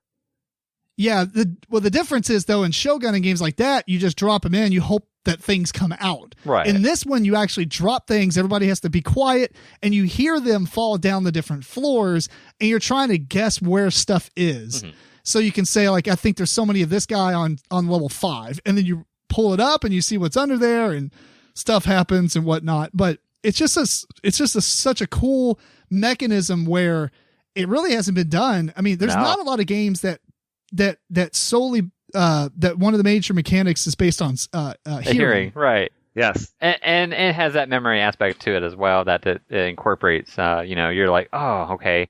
So there's, Tim has 3 cubes on level 3, and I have 1 cube on level 3, and and you're trying to remember all the, who's on what floor, how many are on what floor. So it incorporates that as well. With a brilliant theme as well. You're trying to catch a murderer who's in a hotel. Right. And where is he in the hotel? Yeah. It's great. Eric, you totally bypassed a cool Easter egg in what you said. You're saying like who's on first is what you should have said. The Abbott and Costello. Anyway, who's on the first floor? Yeah. Another game that does rely on sound is Igloo Pop. Brilliant game. Oh, I haven't played that. Game, yeah. Huh. So anyway, if you want games that rely on sound, that's my second favorite. Yeah. Fair enough. All right. Well, Eric, anything else since yours is number 5 too? No, that pretty much it. Yeah. Cool. Going back to it's George. A good game. Yeah. That was fast. That's so weird that you guys picked the same one. That's great. Dude, I never thought this would be on Eric's list. All right. So my number 4 for innovative of 2019 is Detective City of Angels, where you have a one against all situation, but the one can just lie to the other players, and they have to figure out if he is lying or not. Not all the time. Not all the time, actually. but occasionally. Right. Yeah, I think that's a great innovation to those kinds of games. Actually, I guess I'll take that back. You could actually lie every time. You just don't want to get caught on it every time. Yeah, that's right. But adding that innovation of being untruthful as the person who is up against everybody else, or even somewhat truthful, yeah, right. Or just having that sort of doubt involved is great. Right. Excellent game. Yeah, very good game. My number 4 is a game I really like dexterity games, and this one just kind of was awesome when it first came out, and it's Ice Cool. And Ice Cool, everybody knows what it is now, but basically you got these little penguins that you flick. And what's really cool is most games you flick and they slide across the table and stuff, right? Well, these are like Weeble Wobbles. So when you hit them, they wobble around and everything, which means that you can actually flick them on the left and right to make them kind of spin and go that direction. Or you can actually flick them in the middle and slide them across. You can actually hit their head real hard and they'll come flopping down and then do like a front flip over walls and such. So the design of the actual penguins made this game amazing. Now, I have problems with the game overall. With your fingernail. Yeah, right. It's got, turn him away so his face isn't pointing at your fingernail. So, that piece alone made the game really awesome. It kind of felt real fast for me, though, as a game in general, just because it is a lot of the same thing. Like, there's no different setups for the components that it came with. Now, they came out with Ice Cool 2, and you can kind of combine those. Yes. Although early on when we got it, we did our own thing, made our own map, and we had a lot of good times with it. Oh, that's awesome. We did. I'll try to find some of those pictures and post them on Instagram. But we took the houses or the different box things and just laid them on the table randomly. Yeah. And then we were flicking across the entire table. Oh yeah. So you had to jump into the other boxes. Yeah. Yeah, and we even had like area control and stuff too. That's awesome. And then I've seen people that are so good at this game, and they are flicking masters. Well, they had a contest where you would submit like your best like trick shot. Oh yeah, yeah, that was pretty awesome. Yeah, it's like those people that get so good at crokinole that they can just hit it in the middle every time. But this one you can't. You can get really good at it, but it's not that simple. You're not just doing one thing in the game. There's so many things you can do. Oh yeah, but it's still absolutely skill based. Oh yeah, yeah. You want pan left. You want to curve it around a door. Yeah. Oh, there's so many cool things you can do with this. Yeah, it's such a fun game. I just wish that it had started off with a very modular box, and that would have helped it for me as far as being lasting appeal. But yeah, it's a good game though. I like it. I had heard that they were making another game where there were 2 levels, and somehow you could go from the bottom level to the top and back down, but that one never appeared, so I'm not sure where that is in its production. We played part of it at Gen Con last year. Yeah, it was at Gen Con last year. Oh, you got to try it out? About it. Oh, yeah. It's like called Cavern something. I don't remember the actual name, though. Well, how was it? Was it easy to go up and down the level? Well, we didn't play the whole game, but we played with the device or something that lets you get to the second level. Yeah. It's huge. Yeah. it's big. Do you think that sounds so cool? That seems like another innovation on top of the original innovation. It sounds great. Yeah. I mean, it seems like it might be a hassle. It's like Pitch Car is a really fun game. I don't get it out much. Because, it's like, it's just a lot to set up. Yeah. And that's what my initial thought was when I saw that game. Gotcha. Like, oh, yeah, Ice Cool, it takes about 5 seconds. So. Right. Now let's make it the second level in 20 minutes setup. Yeah. It's like Mousetrap, where you have all these things that you have to concoct and put together. And Speaking of super innovation. glue and yeah. All right, Eric. Cool. Number four for me is Nyctophobia. So it is a game where you are basically playing it blind. The designer kind of did that in a purposefully because she had, I believe her father was blind and made it so she can play with him. So, I think it was her grandfather, maybe? Or grandfather? I mean, yeah. I don't know. Someone she knew. I think it was her uncle. Uncle. Somebody, yeah. Small detail that, So it's a one versus all type of game. One player plays the vampire, and he's going to try to go around and touch or hit or kill these other, the players that are playing the game. The players are, like I said, they have these glasses on where they can't see. They are doing it by touch and by telling other people what they see by feeling around and which way they're going to go. And so it has a scenario in there where you have to go and find a friend and get them back to the car. So I enjoy the one play. I don't know that we're going to play it very often, but it is very unique in play. Oh, yeah. Yeah, I enjoy it. Yeah, I thought it was great. This is the only game that I feel kind of exhausted after playing, even though it's not really a long game or anything. But when you're used to some of your senses, right, and you play it, you're kind of like, oh wow, all right, that was like, it's mentally exhausting, I guess. Yeah. Yeah. Does that make sense? Like, I get it. Yeah, it is. Yeah. Okay. I absolutely feel the same. Yeah. But it's a good feeling for me. I do like it. Oh yeah, I'm just it's as exhausted after a game of Zolkin or something.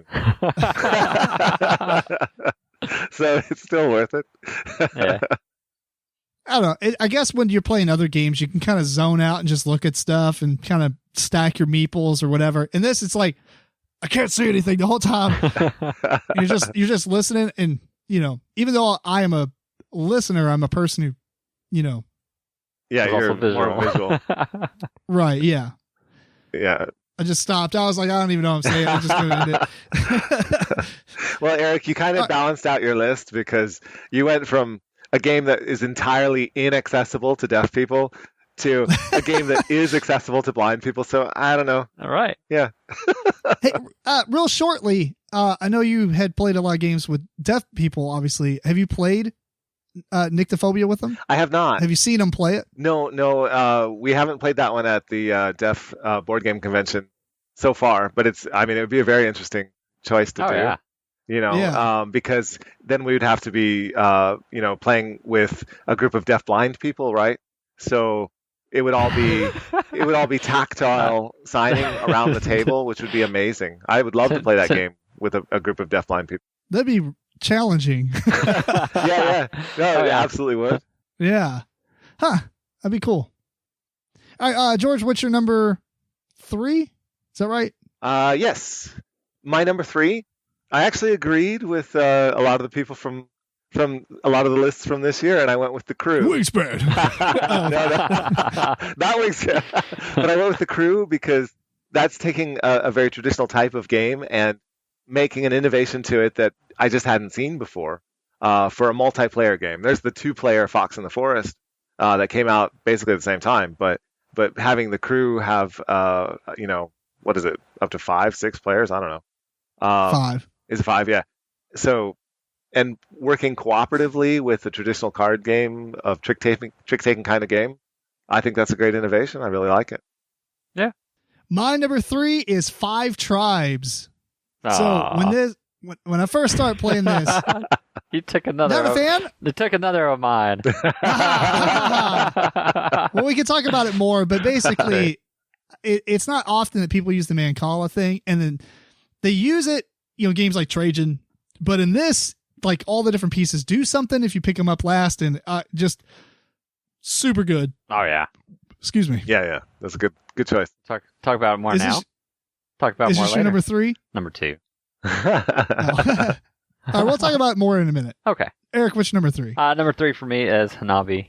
So in this game, you are not able to see your hand. You are having limited communication where other people are trying to express to you what is available in your hand, what you can use in your hand, and when you should play it, perhaps, depending on when they tell you or what kind of information they're kind of relaying to you. So I thought it was very innovative. I don't remember another game like that. I'm not sure if it, pioneered the flip your card around type of gameplay. I'm almost positive it was the pioneer, and there's only been a couple since then. The only other one I can think of is Bomb Squad. And Picoko. Oh, Picoko, yeah. And they did it afterwards. And there's the re-implementation of Hanabi that is the 221 Baker Street. Oh, really? Detective Hanabi game. Same, it's Hanabi, but you. That was it. Gotcha. I mean, it's just a different story. Yeah. Is it a retheming with like one rule change or something? Yeah, but it's nice. It works really well. All right. It has a couple rule changes actually, and there's some special power cards and things. So yeah, it's not. I shouldn't. It's unfair of me to say it's a re-implementation. It is a different game that exactly uses that mechanism. Yeah, well, let's try it out. I like Hanabi, so sounds like a good game.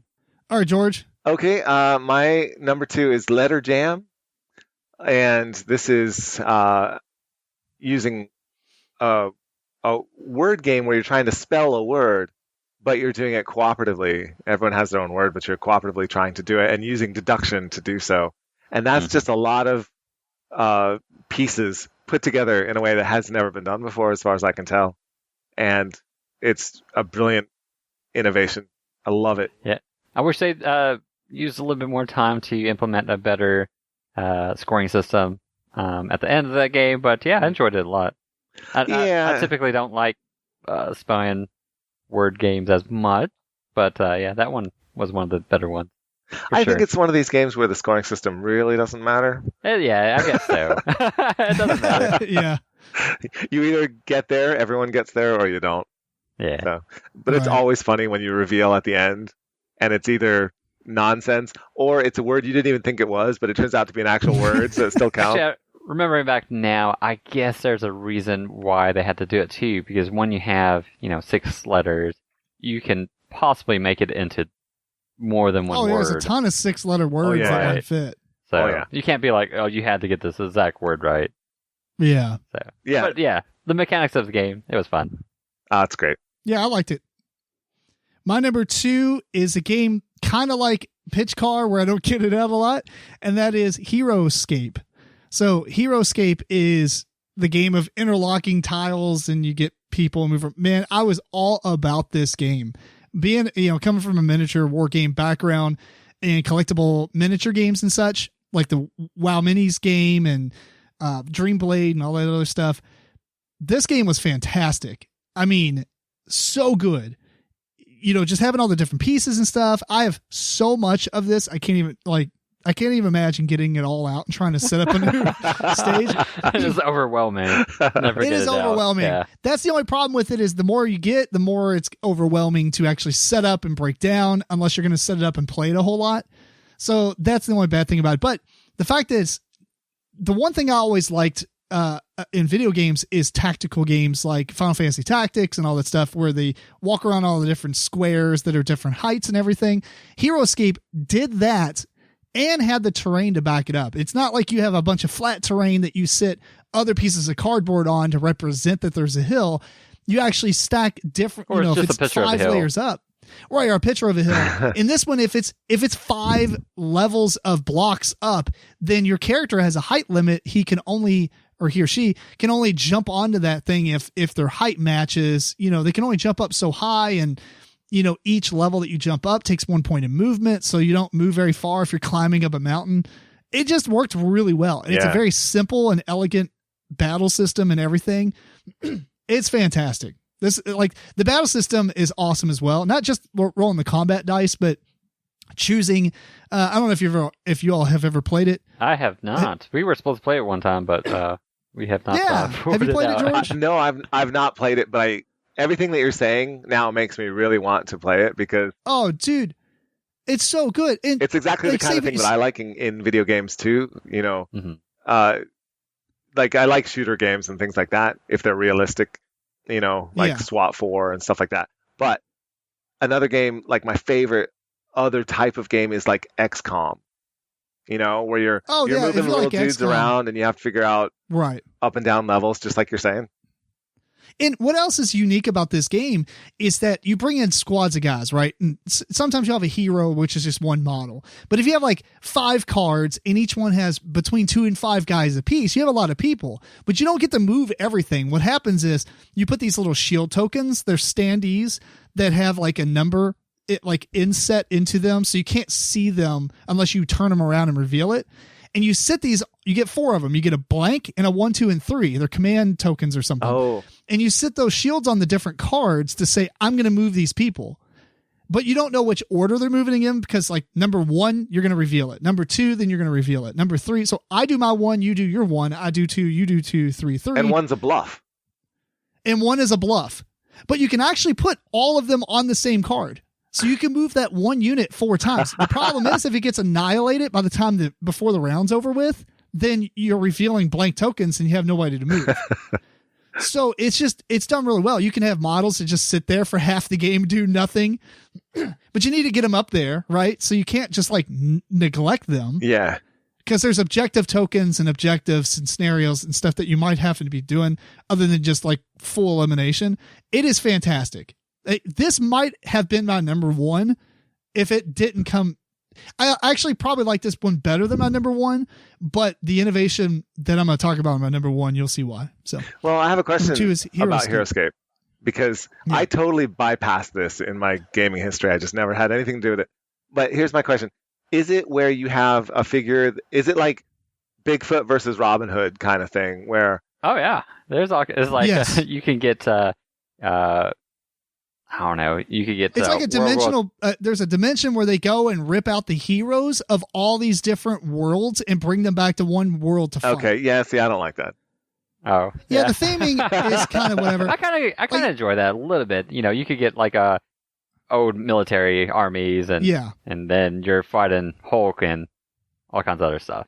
Yeah. I don't know about the Marvel stuff, blah, blah, blah. That's dumb. But I like the made up stuff. Like they have like a World War II hero, but they also have like a samurai group of elite samurais. Mm-hmm. And then they have like these demons that are from like a demonic world, Yeah. Like they got on fire and all that. They're on fire. Stuff. Yeah. So I like it because it's made up stuff. I don't like when they brought in the Marvel crap because, I mean, it makes sense because I think it was owned by Hasbro or whatever, or like licensed and stuff. But that part, when you start getting like real people, real comic book people, not real people, but like when you start bringing in licensed stuff, that's where I'm kind of like, whatever. Yeah. But thankfully they didn't do a whole lot. It's just the Marvel box set. I don't think they came out with much after that. Oh, really? Anyway. Okay. So I've got a ton of it. I've got majority of it actually. I think I'm only missing like 2 waves of guys and a couple of the small boxes. Yeah. Anyway, I might like it. I don't like that idea of taking a bunch of things from different time periods and sticking them together. Unless there's a reason for it that actually makes sense, which that hardly ever happens. And usually if that's the case, actually a story. It's like usually one group and another group, like, zombies transported, from the past or, I don't know, whatever. But if it's here, you've got Robin Hood. Oh, and now a samurai. And a Wild West shooter, like, okay, what? I'm going to look it up, but I'm almost positive the story is there's these, it's like Mortal Kombat in the way where they're having like this tournament type of thing, and they just go to every world and time and dimension and pull out the heroes of that time, and they put the best of the best across everything against each other for pure entertainment. There's a little bit more to that, but I kind of vaguely remember the story. I mean, if you listen to the podcast a lot, then you know that I'm not much into the stories of a lot of these games. But, yeah. All right, while he's looking that up, I'll kind of go into Five Tribes a little bit more. That's going to be my number 2. So, like Tim said, it's a Macala type of game, and there's so much thought that you have to do in the game. George, have you played this one? No, I have not. What game is it again? Five Tribes.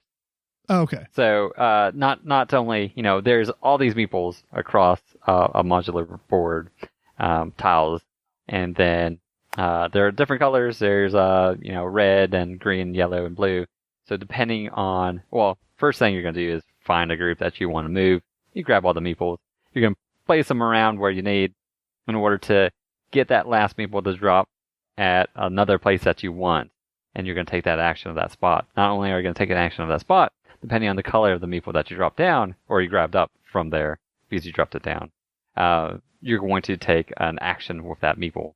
So, not only do you need to really think about how to do that, you also have to think about not setting up the next person in line as well. So, right. I think it's a great game, and the reason I've avoided it, I've literally avoided this game because I know I have a certain amount of AP.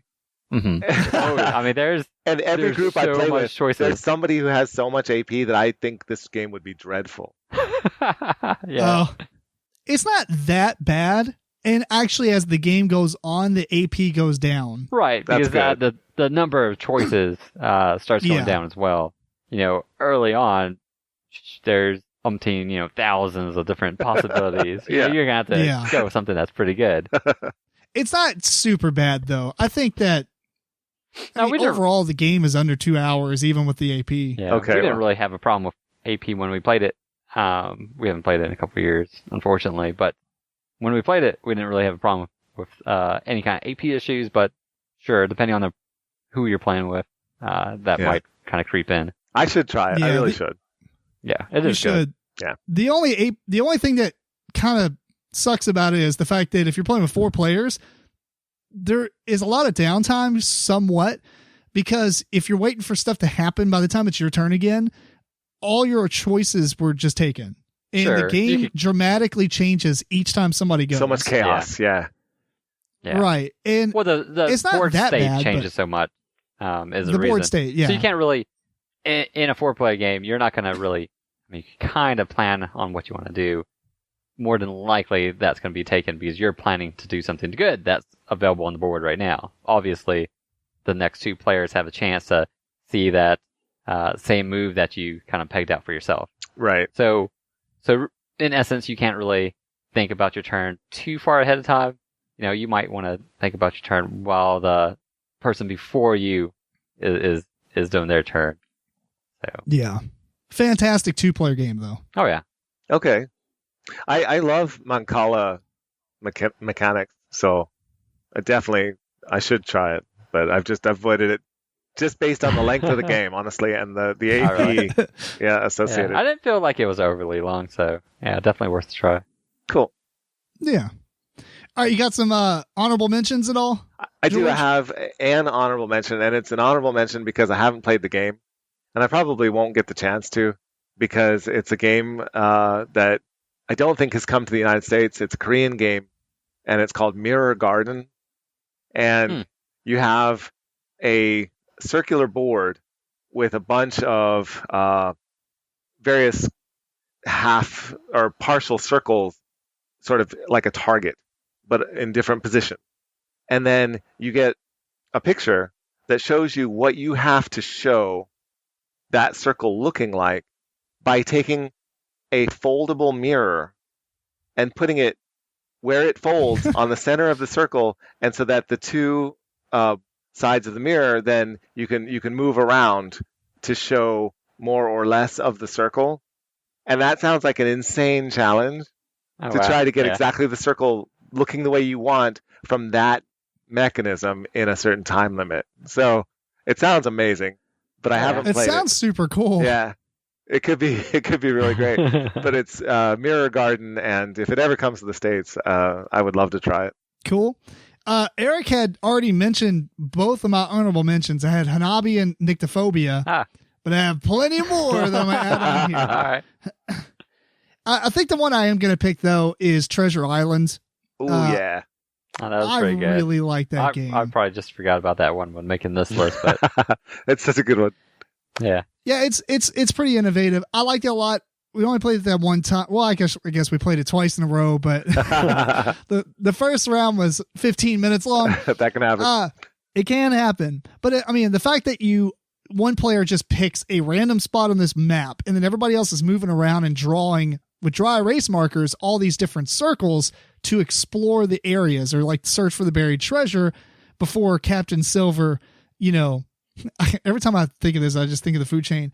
But like before Captain Long John Silver gets out after 10 rounds or something, and then just beelines it. Not kind of beelines it. He could beeline, or he could go.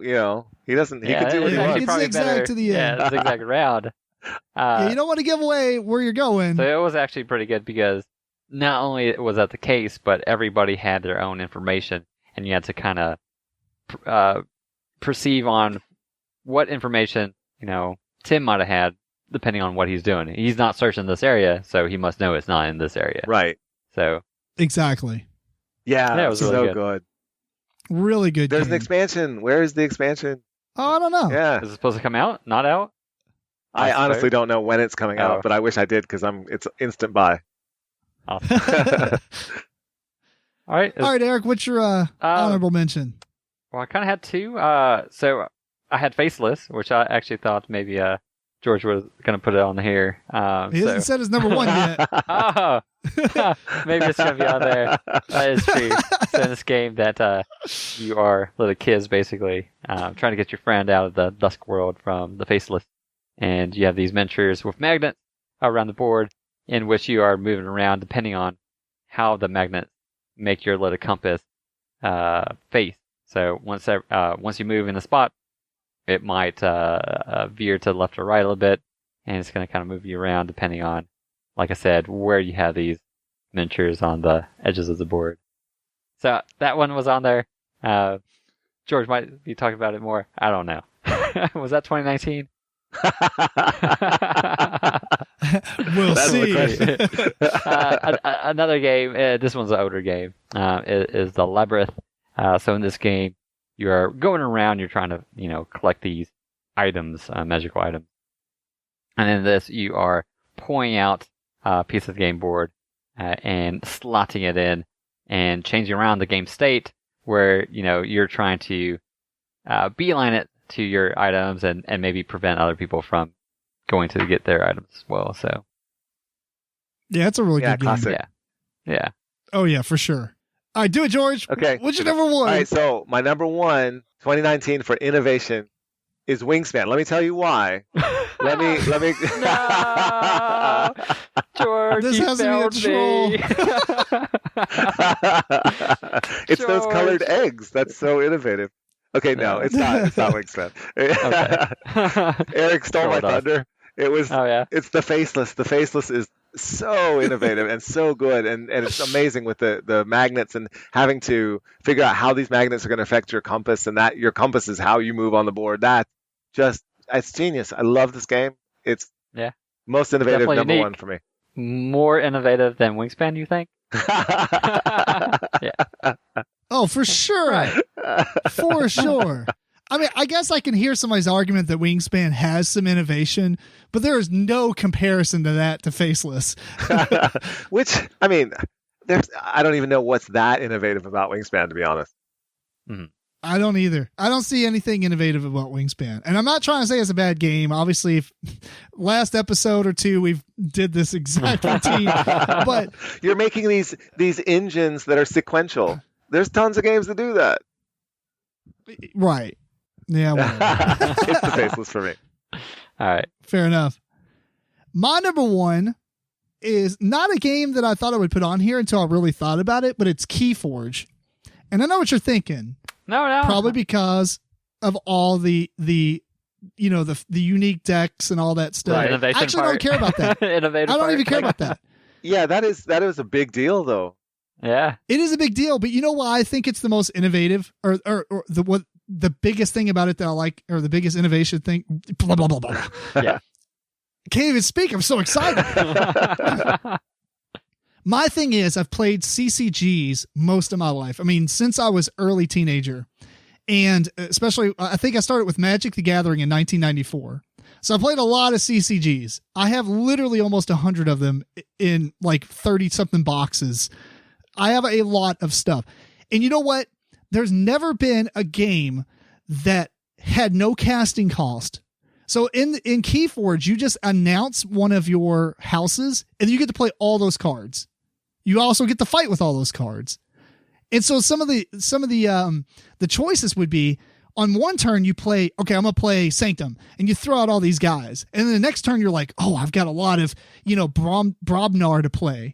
But then you're like, oh, but if I do Brobnar, I can't fight with any of the Sanctum that I have out there.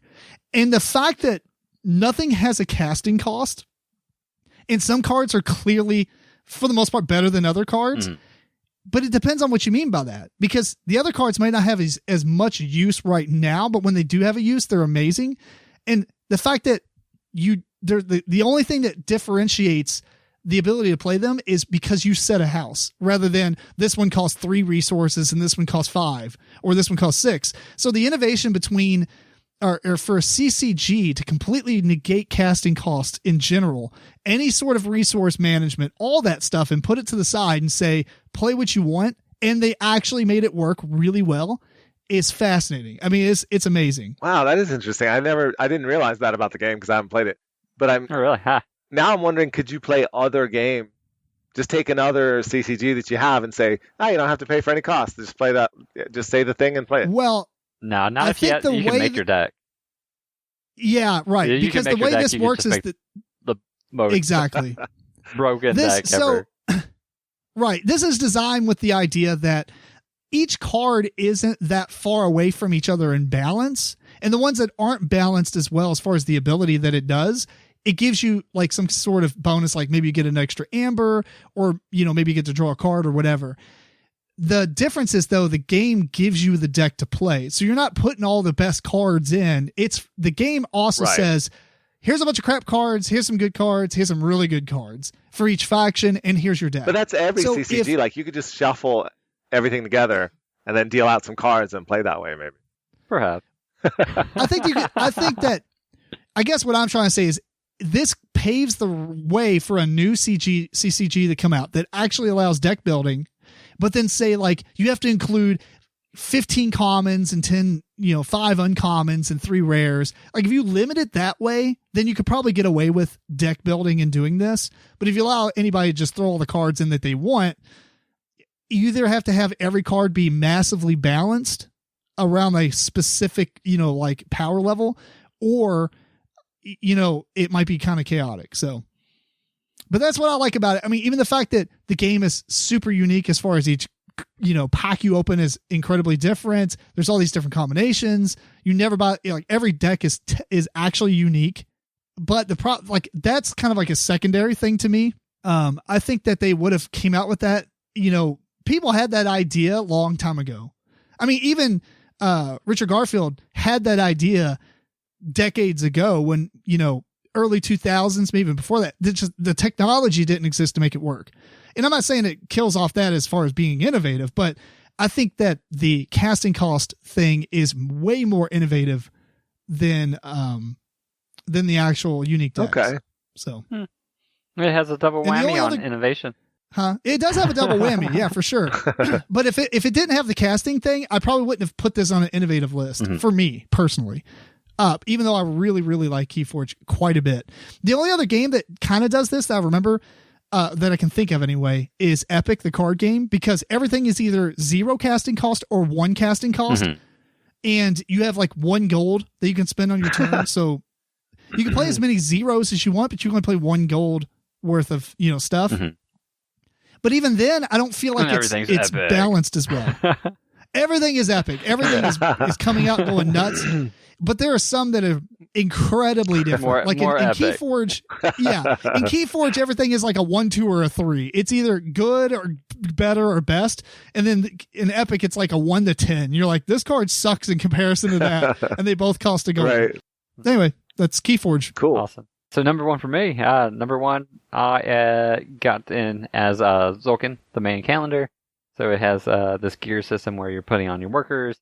Not only does these You're gears trolling. Are you trolling me? No, this is a great game. don't listen to George.